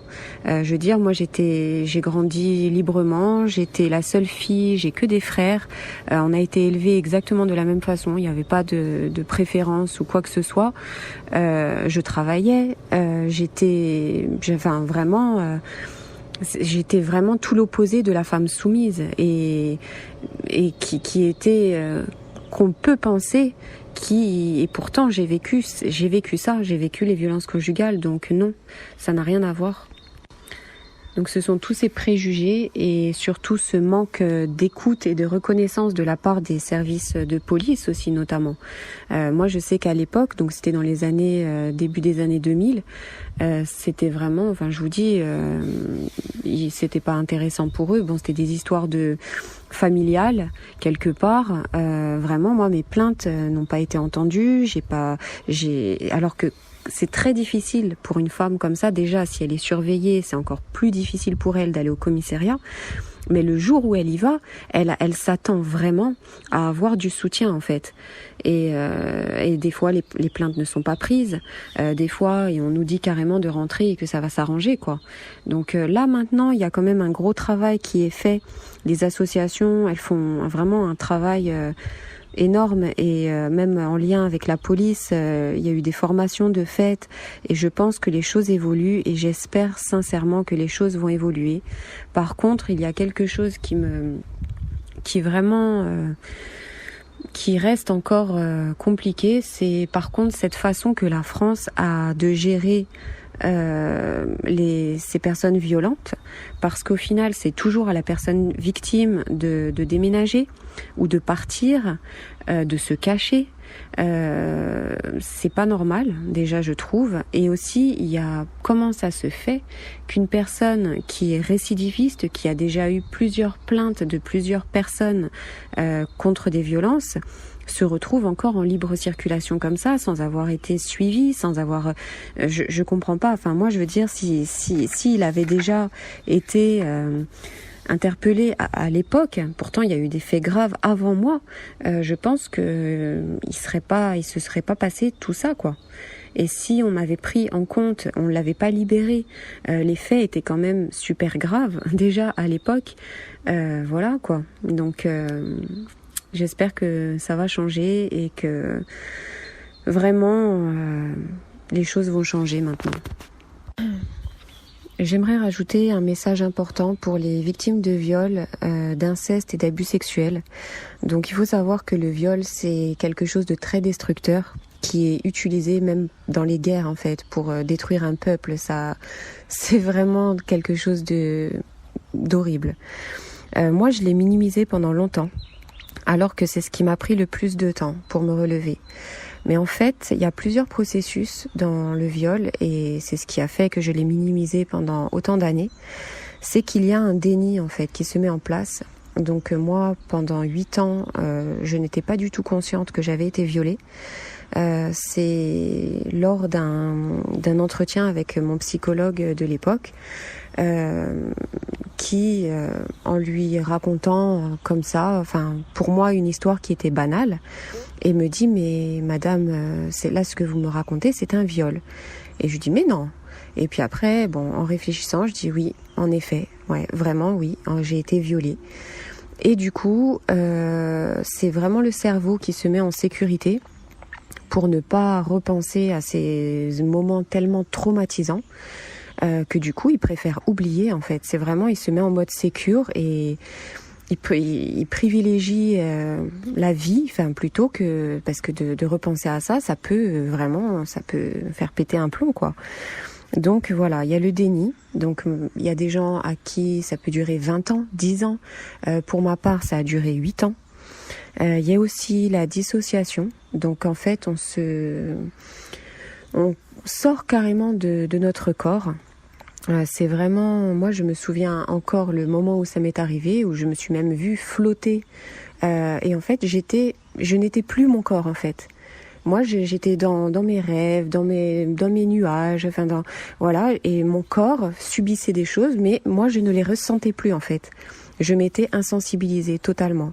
Donc ça, cette dissociation, elle a duré tout le temps de mon déni, jusqu'à ce que je réalise que j'ai été violée. Et donc pendant des années, j'étais même insensible à la douleur physique. Enfin, c'était vraiment, c'est impressionnant, mais c'est vraiment aussi le corps qui se met en mode sécurité pour ne pas avoir à souffrir trop et les horreurs qu'on nous inflige en fait. Donc suite à ça, quand le déni est levé et que on est conscient de ce phénomène de dissociation, on commence progressivement à se réapproprier son corps. Donc c'est là où ça commence à devenir douloureux. Là, il y a les symptômes qui se mettent de plus en plus en place, donc l'anxiété, l'insomnie, le manque de confiance en soi, en les autres, l'estime de soi qui est au plus bas, on se dégoûte. La mise en danger, parce qu'en fait, vu qu'on a été insensibilisé, on se met en danger en fait pour voir si on est vivant, tout simplement en fait, parce qu'on se sent mort à l'intérieur de nous. C'est comme si on nous avait volé. Enfin, je sais pas comment.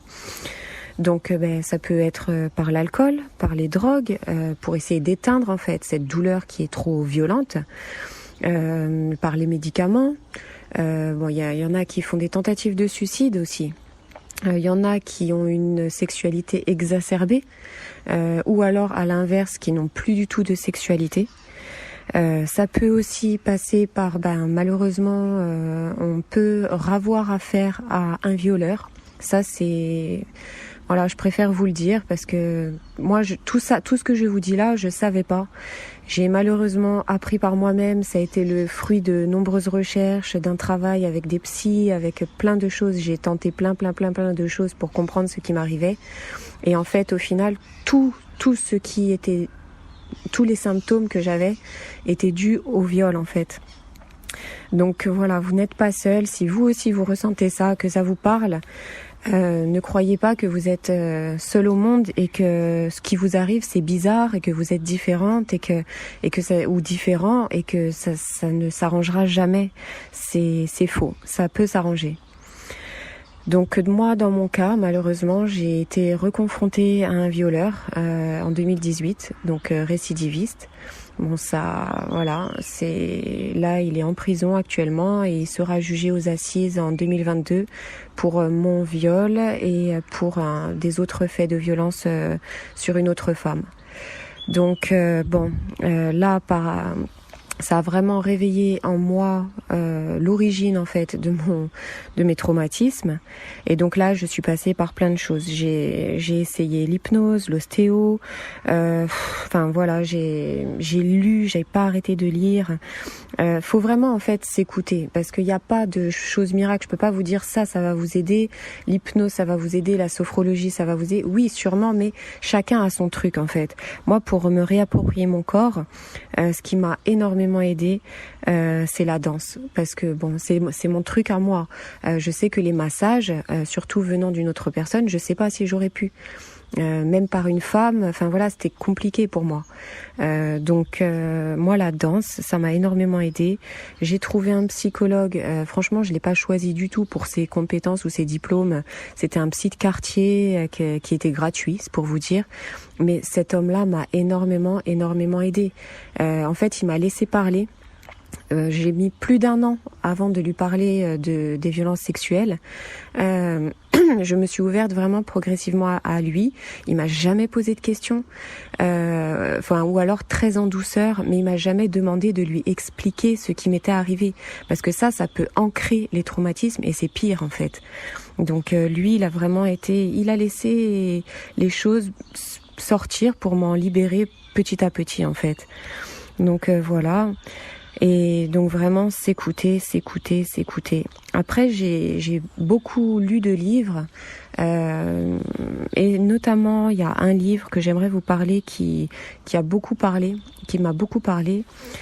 C'est un livre d'un neurologue américain qui s'appelle Peter Levine et le titre c'est Réveiller le tigre.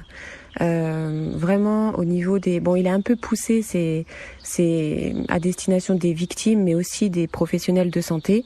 Mais vraiment, c'est super intéressant, ça décrit exactement ce qu'on vit. Et enfin, je me suis sentie comprise en fait en lisant ce livre qui explique tous les symptômes et qui explique surtout le chemin de la résilience en fait, qu'on peut s'en sortir. C'est pas définitif, on n'est pas morte, c'est pas parce qu'il nous est arrivé ça que notre vie est finie, bien au contraire. Donc voilà, après il y a aussi la culpabilité. Donc ça, il faut s'enlever ce poids des épaules. Le fautif, c'est l'agresseur. On n'a rien fait pour que cela arrive. En fait, ce sont des agresseurs qui sont en liberté, que ça tombe sur vous ou sur une autre, que vous soyez dénudée, provocante ou habillée même de la tête aux pieds, je veux dire, ça ne changera pas le fait que c'est l'envie de violer et c'est l'opportunité.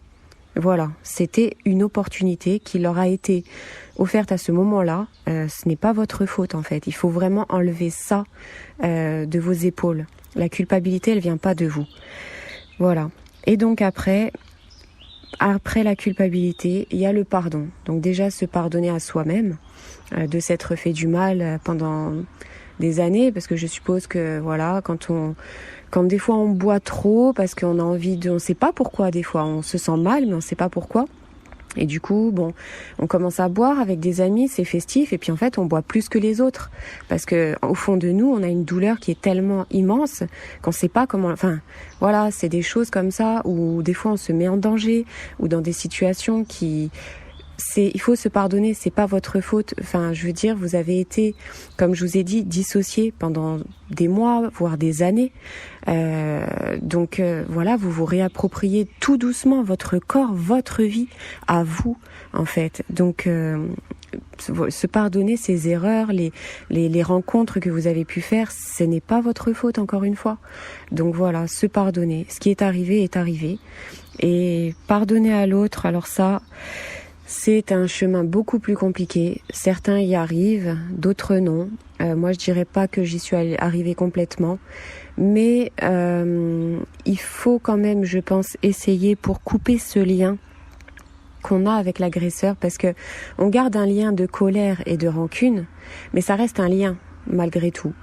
Alors que si on coupe ça par le pardon, c'est-à-dire, c'est pas pour l'excuser, ni pour minimiser les actes, c'est pas ça, c'est... pour dire que voilà, je te pardonne, tu fais ton chemin, je n'ai plus rien à voir avec ça, j'avance en fait. Donc voilà, moi c'était une ostéopathe qui m'avait fait un petit exercice pendant qu'elle faisait son truc. Elle m'avait dit, vous imaginez que vous êtes sur un chemin avec lui, que vous lui tenez la main, et puis là, vous déposez les bagages comme si, et vous le regardez et vous lui dites, voilà, c'est bon, je te laisse là, et vous continuez votre chemin. Enfin, en gros, un petit exercice comme ça de visualisation, et ça m'avait beaucoup aidé, quoi. Donc voilà. Après tout ça, vous allez entamer un processus donc de résilience. Donc il y aura vraiment des hauts, des bas, il y aura vraiment des trous noirs, je vais pas vous le cacher. Il y aura des moments où ça va aller, il y aura des moments où ça n'ira pas, où vous allez avoir besoin de vous isoler parce que vous vous sentez différente en fait. Donc mais croyez-moi, même si des fois ça tourne à vide et vous vous dites que c'est pas possible, vous arriverez pas à vous en sortir, croyez-moi, tout finit par passer, tout. Je sais pas, la vie elle reprend toujours ses droits. Je sais pas si en Corse on a beaucoup d'incendies malheureusement.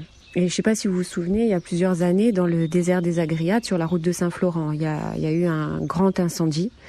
Et après les incendies, tout était noir. Plus d'arbres, la terre noire, tout est brûlé, plus un signe de vie. C'était vraiment, voilà une vision de fin du monde, quoi. Et là, on se dit, mais à quel moment la vie peut reprendre ? Tout est carbonisé, comment c'est possible ? Et petit à petit, voilà, une herbe qui a poussé, la pluie qui est tombée, un autre arbre qui a commencé à pousser, un bourgeon par-ci, par-là, et la vie a repris son droit. Et maintenant, quand on passe, ça n'a plus rien à voir. On se demande même, on arrive même à peine à voir le souvenir de ces incendies. Donc voilà. Donc le chemin de la résilience, il est long, mais je vais être franche. Vous serez plus jamais la même personne. Mais comme le phénix, on renaît de ses cendres et la personne que l'on devient, elle est magnifique, elle est extraordinaire. C'est vraiment, là il n'y a plus de non-retour, mais dans le mieux en fait. Et c'est ça que je veux vous faire passer comme message, c'est que vous n'êtes pas condamné en fait. Vous avez été victime, mais vous n'êtes plus victime. Et là, ce qui va vous arriver après cette transformation, c'est que du positif. C'est vraiment que du meilleur pour vous. Je voudrais finir avec ces quelques citations. Tout être blessé est contraint à la métamorphose de Boris Cyrulnik. Et vous avez le pouvoir de transformer vos cicatrices et particularités en force pour les porter fièrement. Elles font partie de vous, de Chloé Crépin. Au Japon, il y a un art qui s'appelle kintsugi et il répare les faïences avec de l'or, ce qui symbolise que l'objet est encore plus beau après avoir été cassé. C'est un art ancestral qui répare les poteries avec de l'or. Ainsi réparé, l'objet prend paradoxalement toute sa valeur d'avoir été brisé. Orné de sa cicatrice, il raconte son histoire et nous enseigne qu'un accident n'est pas une fin en soi, mais peut devenir le début de quelque chose de plus beau. Voilà, je vous souhaite tout le bonheur du monde. Moi, j'ai envie qu'une personne qui va écouter, par exemple, ce podcast puisse aussi être libre, en fait, de comment elle a à le vivre ou comment elle devrait qu'elle sente pas qu'il y a une façon de vivre les choses ou qu'il y a des répercussions qui sont telles et telles. Et du coup, ça peut être vachement enfermant d'entendre ça aussi, d'entendre que finalement, j'ai vécu des violences, donc du coup, je vais forcément vivre des affects dépressifs, de l'anxiété, un traumatisme durable. Et vous voyez, donc c'est aussi pour ouvrir un petit peu. Et après, l'idée, c'est que petit à petit, on puisse amener la personne à se construire un discours, à se raconter par rapport à cet événement de violence et faire en sorte, si la personne l'a vécu comme une expérience traumatique, que cette expérience qui est fixée dans ce qu'on appelle la mémoire traumatique puisse faire son chemin et doucement s'intégrer, prendre sa place dans la mémoire autobiographique. Ça, c'est tout ce qu'on sait par rapport au psychotraumatisme. Donc voilà, on laisse la personne finalement se raconter et puis nommer un petit peu les choses au fur et à mesure. Donc, l'agression que j'ai subie cet été, on va employer le mot, c'était un viol. Donc c'était après une soirée avec des filles, des copines à Bastia. Et j'avais des potes qui étaient venus me chercher, des garçons. Et on était montés à Cardes pour finir la soirée. Et il y avait un garçon que j'avais vu une seule fois à Porticcio. Et que je trouvais franchement pas mal quoi. Mais j'étais pressée en rien du tout. Et donc on joue, l'alcool se fait ressentir, etc. Et on joue à Action Chiche ou Vérité. Et je reçois l'action, c'est de monter 5 minutes dans la chambre avec ce monsieur qu'on va appeler Monsieur X. Donc c'est de monter 5 minutes dans la chambre avec Monsieur X. Il faut savoir que dans la maison il n'y avait que 2 pièces. Donc il y a la pièce principale et la chambre. Donc c'était pas vraiment la chambre pour le côté chambre, intimité et tout ça. C'était juste parce que c'était la seule autre pièce de la maison. Donc j'accepte et en riant je dis à tout le monde, je dis ouais si vous voulez je le fais mais ne vous attendez à rien, moi je vais rien faire. Donc jusque là tout va bien, on monte, on discute et puis il commence à m'embrasser, il me met sur le lit et tout et enfin je me dis j'ai pas trop envie et tout, j'ai pas envie quoi, je suis pas chaud, je le connaissais pas. En plus, j'étais en train de me rabiboucher un peu avec mon ex, donc voilà. Et je vois qu'il force, il commence à me toucher, me faire des bisous, il m'a même fait un suçon dans le cou que j'ai remarqué le lendemain. Et je voulais pas, je lui disais non, arrête, stop. Et à un moment donné, je me lève du lit, donc je me mets face à la fenêtre. Et je commence à me rhabiller parce qu'il m'avait soulevé la jupe. J'étais en jupe et j'avais un shorty en dessous. Donc je commence à retirer le short et rebaisser la jupe. Et au moment où je fais pour partir, en fait, pour prendre les escaliers et redescendre là où les autres étaient, il me prend et il me tire encore sur le lit. Et il m'écrase de tout son poids. Il faut savoir qu'il était... Enfin, je fais 1m60, il faisait genre 1m80 et... Il était militaire, donc il était assez corpulent, quoi. Il m'écrasait sous son poids, en fait. Et c'est à ce moment-là que, tout est devenu... tout a pris un tournant vraiment beaucoup plus grave que ce que je pensais en me levant la première fois du lit. Donc il m'écrasait, il me met ma main dans son caleçon, je lui dis non, je la retire, je lui dis arrête, stop, j'ai pas envie, non, mais j'ai dû lui dire non une 50aine de fois. Et il continue, il me met des doigts et il commence à baisser son caleçon. Et c'est au moment où je sens qu'il a posé son sexe à côté de mon vagin que je sais pas d'où je l'ai trouvé. Mais souvent, ça arrive pour les victimes. Et j'ai trouvé une force mais surhumaine. J'ai réussi à le pousser avec un bras sur le côté et à vite descendre en bas. Et je sais pas d'où j'ai trouvé cette force, mais je l'ai trouvée. Et tant mieux, parce que sinon, peut-être que ça aurait été beaucoup plus loin. Même si c'est déjà allé beaucoup trop loin. Hein, on va pas se mytho. Donc je suis redescendue en bas et j'ai dit directement aux autres faudra apprendre à votre pote que quand je dis non, c'est non. Donc voilà. À partir de ce moment, moi, je suis perturbée, mais au possible. Et je vais dans les toilettes. Et en redescendant, en allant aux toilettes, je vois qu'il redescend et il me met la main sur la hanche en mode un peu amical. Sauf que j'avais vraiment pas envie de quoi que ce soit. Donc je pousse sa main, je vais aux toilettes, je commence à pleurer, j'envoie des snaps à mes copines et tout. Ils me disent oui, viens me chercher et tout. Et en fait, sur le moment, j'ai pas réalisé la chose. C'est-à-dire que sur le moment, je réalisais pas ce qui venait de se passer. Et je savais pas que c'était grave. Et c'est peut-être le fait de l'alcool, la fatigue, le choc, je sais pas, peut-être une petite combinaison des trois. Et je savais pas qu'il fallait que je me taille, en fait. Et du coup, j'ai dit non, c'est bon, je reste, je m'en irai demain. Donc voilà.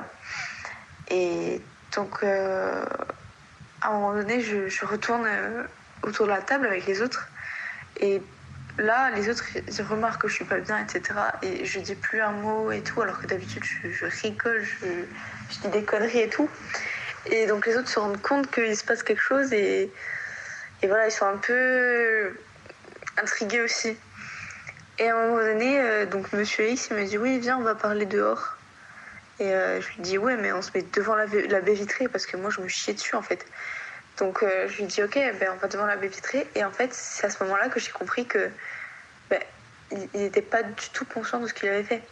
C'est-à-dire que je lui disais tu te rends compte ce que tu viens de faire, etc. Alors que moi-même je me rendais pas compte à ce moment-là, mais je sais pas pourquoi, mais c'est étrange comme sensation. Je me rendais pas compte que j'étais en danger, mais je me rendais compte que c'était pas normal. Et du coup, je lui ai fait une leçon de morale en lui disant que c'est pas bien, c'est du viol, c'est mal ce qu'il a fait, c'est vraiment pas bien. Et lui, il était là, il me disait mais non, mais tu peux me demander à mes potes, tu verras, ils te diront que je suis un garçon bien, etc. Je suis pas un connard, nanana. Et il me disait ça en boucle. Et c'est à ce moment-là que j'ai compris en fait qu'il était tellement torché et peut-être bête aussi que en fait il comprenait pas ce que je lui disais et il comprenait pas son erreur et il comprenait pas que il venait de me violer en fait et il le comprenait pas. Il n'arrivait pas à comprendre ça. Et donc je suis rentrée dans l'appartement, ensuite ils sont partis, etc. Dans la nuit j'ai fait une crise d'angoisse du futur alors que ça faisait genre au moins 10 ans que j'en avais pas fait. Voilà, c'était assez compliqué. Le lendemain, je suis rentrée chez moi. Je voulais pas voir ma mère parce que je savais j'allais lui parler de ça et j'avais pas envie de ça. Donc je me suis vite éclipsée avec mes copines. On est ressorties, etc. Donc c'était compliqué, soirée compliquée. J'ai vraiment beaucoup bu, beaucoup trop bu.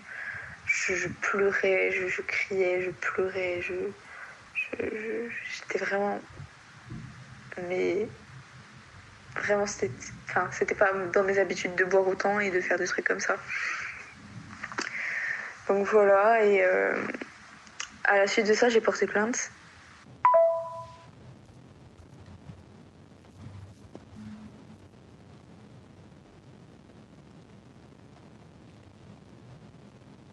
Donc le lendemain j'ai porté plainte au commissariat. Bien évidemment je m'étais lavée. Et oui, parce que quand je rentre de soirée, en général, je me lave et j'ai pas pensé. Donc je suis allée au commissariat, j'ai porté plainte. Les flics, pas très professionnels en fait. Je suis tombée sur une femme qui m'a fait raconter toute mon histoire dans la cour du commissariat de Bastia en fumant sa clope. Et moi, j'étais terrifiée. Je racontais mon histoire, je pleurais, je tremblais, je suffoquais. Dehors, devant tout le monde, et elle fumait sa cigarette, elle me disait bon va falloir me redire tout ça dans le bureau hein. Et moi j'étais au bout de ma vie. C'était un moment hyper humiliant, sachant qu'il y avait les gens qui venaient pour des amendes, des trucs comme ça, et qui faisaient des va-et-vient devant moi en train de mourir en fait littéralement sur une chaise à côté d'une policière qui fumait sa cigarette. Voilà, c'était un grand moment. Surtout que cette policière, elle a été un peu elle a essayé d'être conciliante, mais elle a fait des propos des fois en mode ouais, vous étiez habillée comment? Vous aviez une jupe? Et pourquoi vous êtes montée avec lui? Enfin, vous deviez vous y attendre. Vous êtes dans la chambre avec un garçon, faut s'y attendre. Ouais, mais enfin, vous vouliez pas, mais bon, vous vouliez un peu quand même. Hein. Cette phrase, elle m'a traumatisée. Et même aujourd'hui, alors que ça fait plus de 6 mois que ça s'est passé, je me souviens encore de cette phrase en fait. Bon, suite à la plainte, plainte classée sans suite parce que pas assez de preuves, alors que j'ai fini très mal psychologiquement, c'est-à-dire que ça a combiné au fait que j'ai des études assez prenantes avec la crise du Covid et tout, j'ai fini chez une psy 2 fois par semaine parce que j'avais des idées suicidaires, mais vraiment beaucoup d'idées suicidaires, alors que mes amis le savent, ma famille le savent, tout. Je suis une personne, je ne me plains jamais. J'ai toujours la joie de vivre. Et à ce moment-là de ma vie, je pensais à une seule chose, c'est le suicide. Mais vraiment, je m'étais renseignée comment prendre les médicaments, comment mourir d'asphyxie, des trucs comme ça. Vraiment horrible. Comment mourir dans son sommeil. Mais je m'étais renseignée vraiment parce que je comptais le faire. J'étais vraiment au bout de ma vie. Mais apparemment, les preuves psychologiques n'ont pas suffi, donc il n'y a pas assez de preuves, donc voilà. Sachant que là, ça fait depuis juillet donc que ça s'est passé, et j'ai toujours des envies suicidaires. Beaucoup moins qu'avant, certes, mais beaucoup trop. Ça ne devrait pas se passer en fait.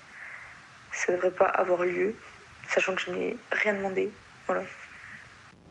Il faut préciser aussi, c'est que pendant l'été, donc j'ai eu pas mal d'harcèlement de la part de la copine du type et de la part de ses amis. C'est-à-dire que ses amis allaient voir mes amis en boîte et disaient ouais, traîne pas avec moi, je vais pas dire mon prénom, traîne pas avec moi parce que cette fille c'est une folle, elle essaye d'envoyer mon copain en prison, elle essaye d'envoyer mon ami en prison alors qu'il a rien fait, c'est une pute, c'est une grosse folle. Et ces gens-là disaient ça à mes potes alors qu'ils ne me connaissaient même pas. Et je savais pas qui c'était. Et ils ne me connaissaient pas juste parce que leur pote m'a violée et ils me croyaient pas. Voilà. Et j'ai eu des menaces, oui, faut qu'elle se calme. Tu diras à ta pote qu'elle se calme, sinon elle va finir au fond d'un ravin, dans un fossé, je sais plus quoi. Des trucs en mode oui, c'est une timpe, va falloir que je remette les idées en place. Une timpe qui invente tout, je sais pas quoi. Enfin, j'ai jamais eu de réputation à Bastia. J'ai jamais rien fait de ma vie de fou. Mais apparemment, je suis une timpe qui invente des trucs pour me faire connaître, alors que je suis une fille très discrète et que j'ai envie d'être discrète toute ma vie. Mais apparemment, j'ai tout inventé, je suis folle, je suis une pute. Le problème, en fait, c'est qu'il n'y a pas forcément que les viols. C'est beaucoup trop de choses, trop d'agressions, trop de sexisme et d'agressions sexuelles tous les jours.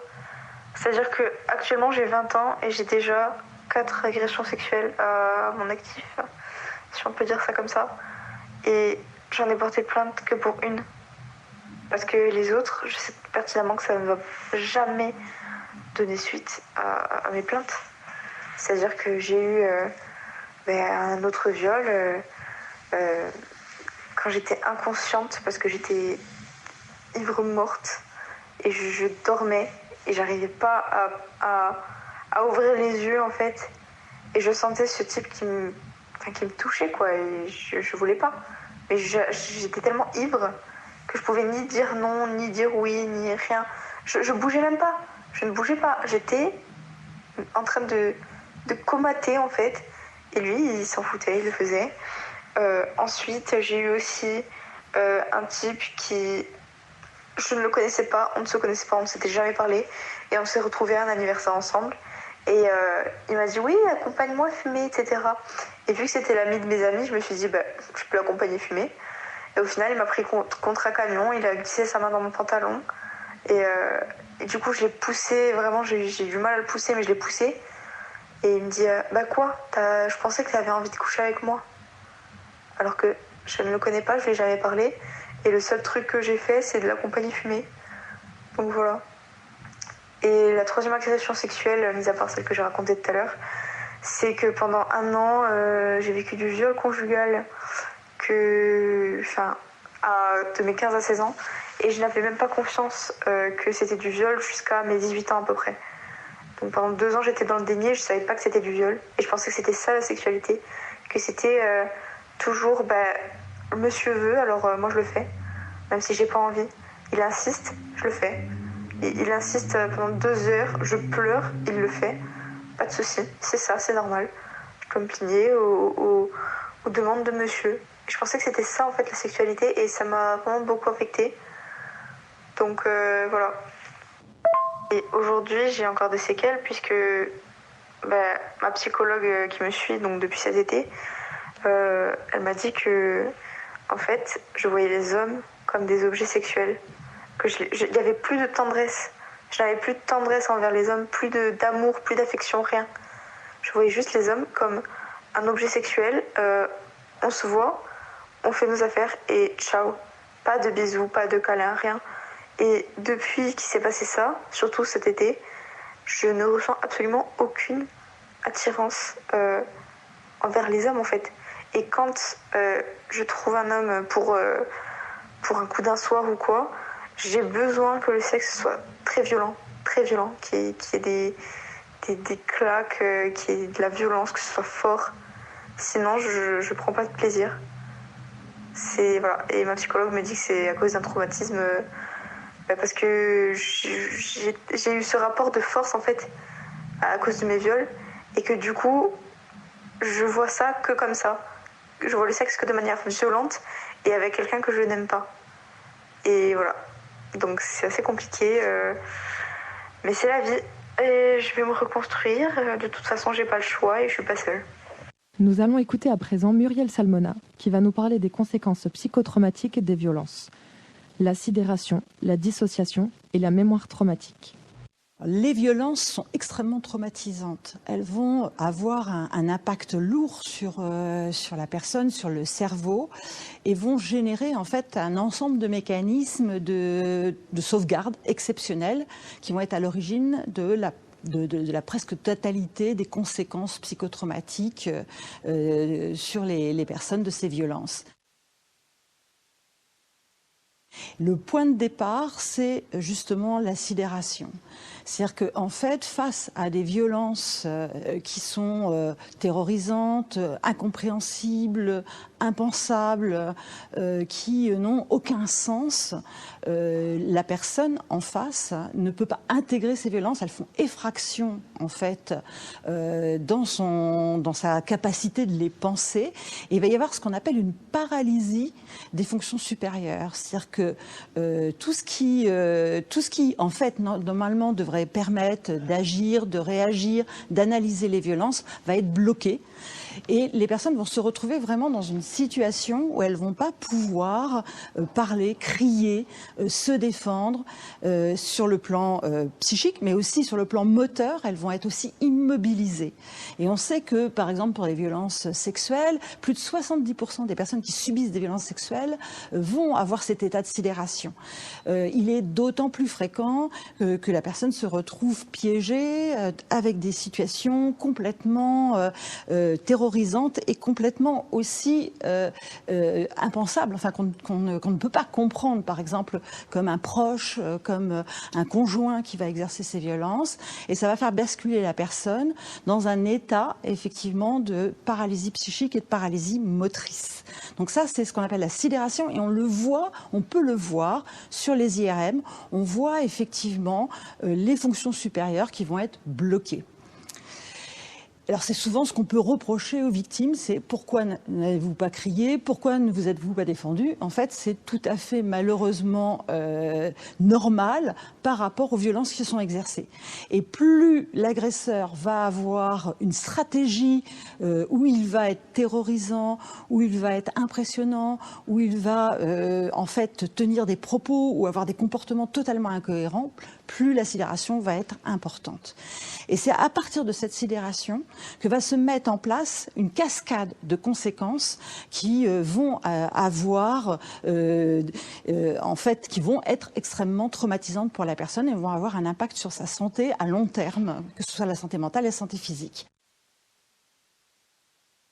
Ce qui se passe, c'est qu'à partir du moment où les fonctions supérieures sont paralysées, elles ne peuvent plus moduler la réponse émotionnelle. Dans le cerveau, on a une petite structure qui s'appelle l'amygdale cérébrale, qui s'allume en cas de danger, qui fait sécréter par les surrénales de l'adrénaline et du cortisol qui permettent à l'organisme de se préparer à agir, à fuir face à des violences. À partir du moment où cette amygdale cérébrale s'allume comme une alarme et qu'il n'y a pas de réponse, elle va continuer à monter en puissance. C'est-à-dire que le fait que la personne ne réagisse pas fait qu'elle continue à hurler, en quelque sorte. Mais très rapidement, on va se retrouver avec des doses d'adrénaline et de cortisol qui représentent un risque vital pour l'organisme et qui vont avoir un effet stress extrême. C'est-à-dire qu'avec un impact sur le cœur et sur le cerveau, on peut mourir de stress et on peut avoir des atteintes neurologiques très importantes du fait d'un excès de cortisol. Et à ce moment-là, le cerveau n'a comme moyen pour permettre la survie de l'organisme, de la personne, que de disjoncter exactement comme dans un circuit électrique qui serait en survoltage, où il y a des appareils qui risquent de griller, et du coup ça va disjoncter pour éviter, pour protéger en fait les appareils les plus importants, et pour l'organisme c'est le cœur et le cerveau. Et cette disjonction se fait avec aussi la sécrétion de drogues dures par le cerveau, qui font une sorte de cocktail cocktail morphine-kétamine, comme un cocktail morphine-kétamine, qui vont complètement anesthésier la personne physiquement et émotionnellement. C'est-à-dire que cette disjonction va faire que l'amygdale cérébrale, la structure qui est à l'origine de la réponse émotionnelle, va être bloquée en quelque sorte, et elle va plus pouvoir faire sécréter de l'adrénaline et de cortisol, donc il va y avoir un stress qui va s'arrêter.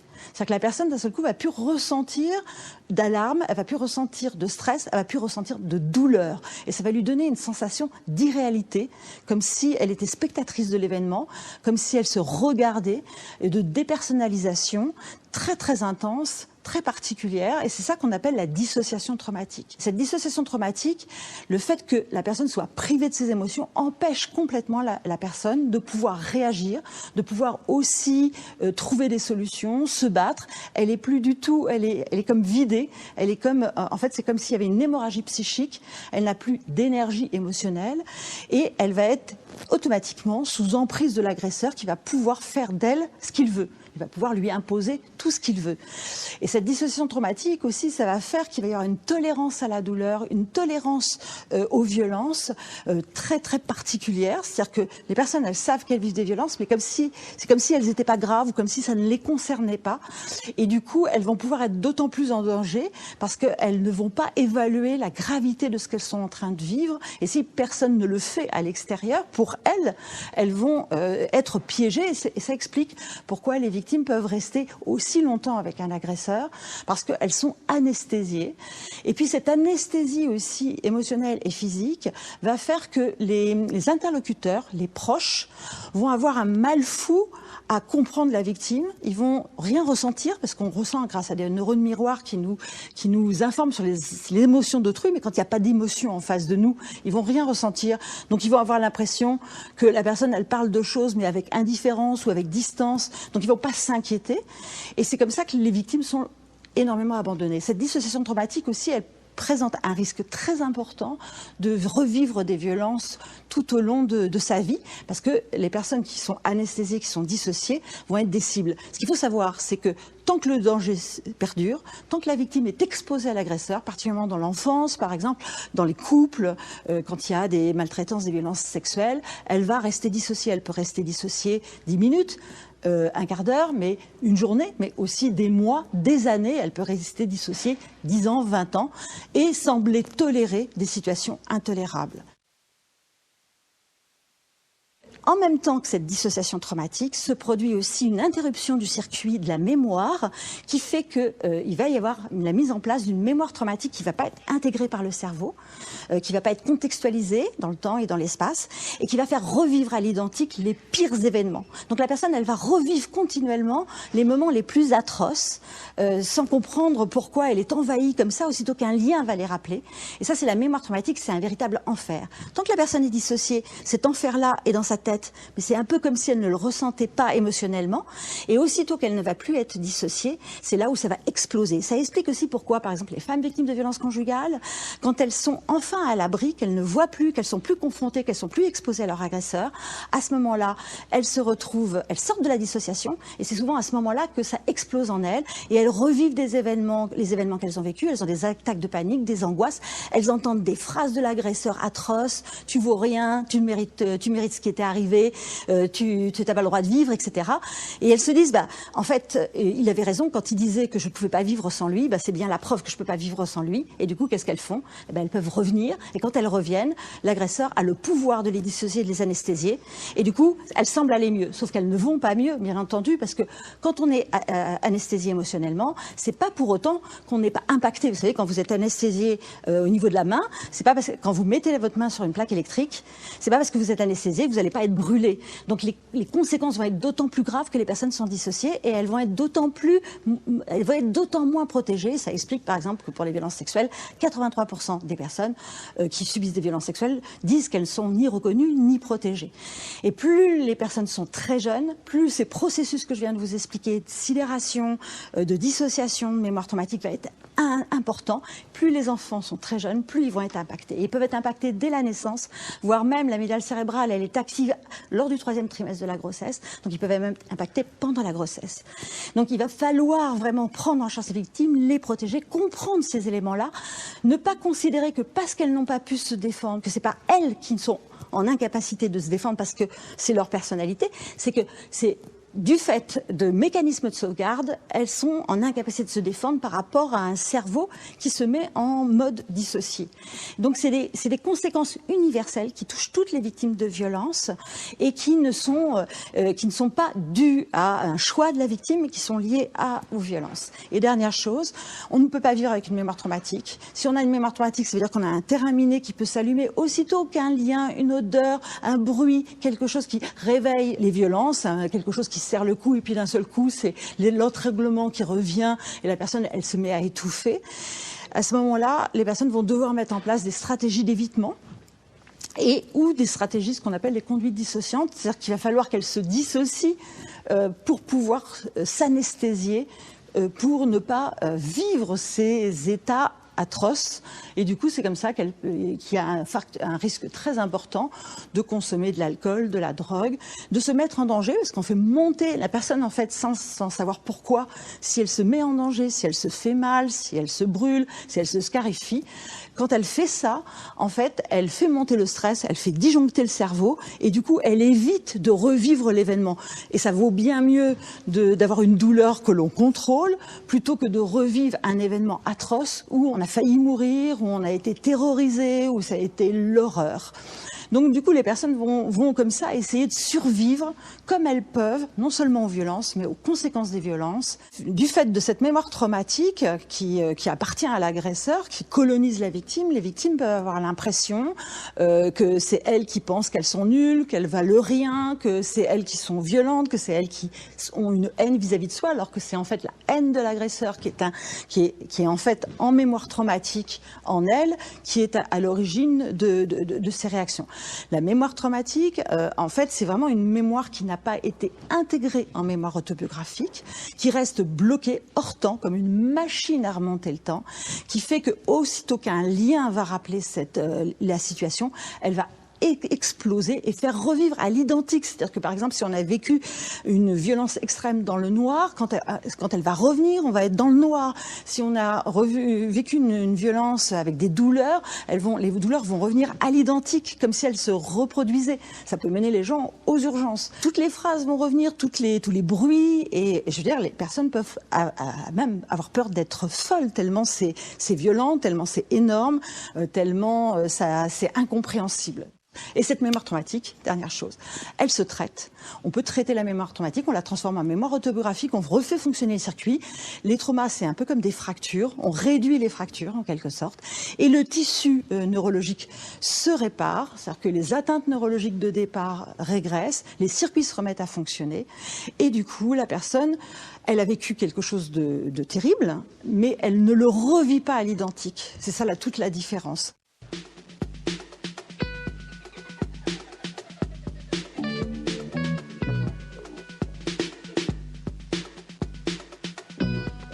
La deuxième partie de l'épisode sur les violences sexistes et sexuelles est terminée. Dans la dernière partie de l'épisode, nous essaierons de voir les potentielles évolutions et parlerons statistiques et linguistique. Merci de nous avoir écoutés. Merci de nous avoir écoutés. Merci de nous avoir écoutés. Merci de nous avoir écoutés. Merci de nous avoir écoutés. Merci de nous avoir écoutés.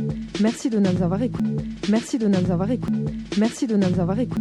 Merci de nous avoir écoutés. Merci de nous avoir écoutés.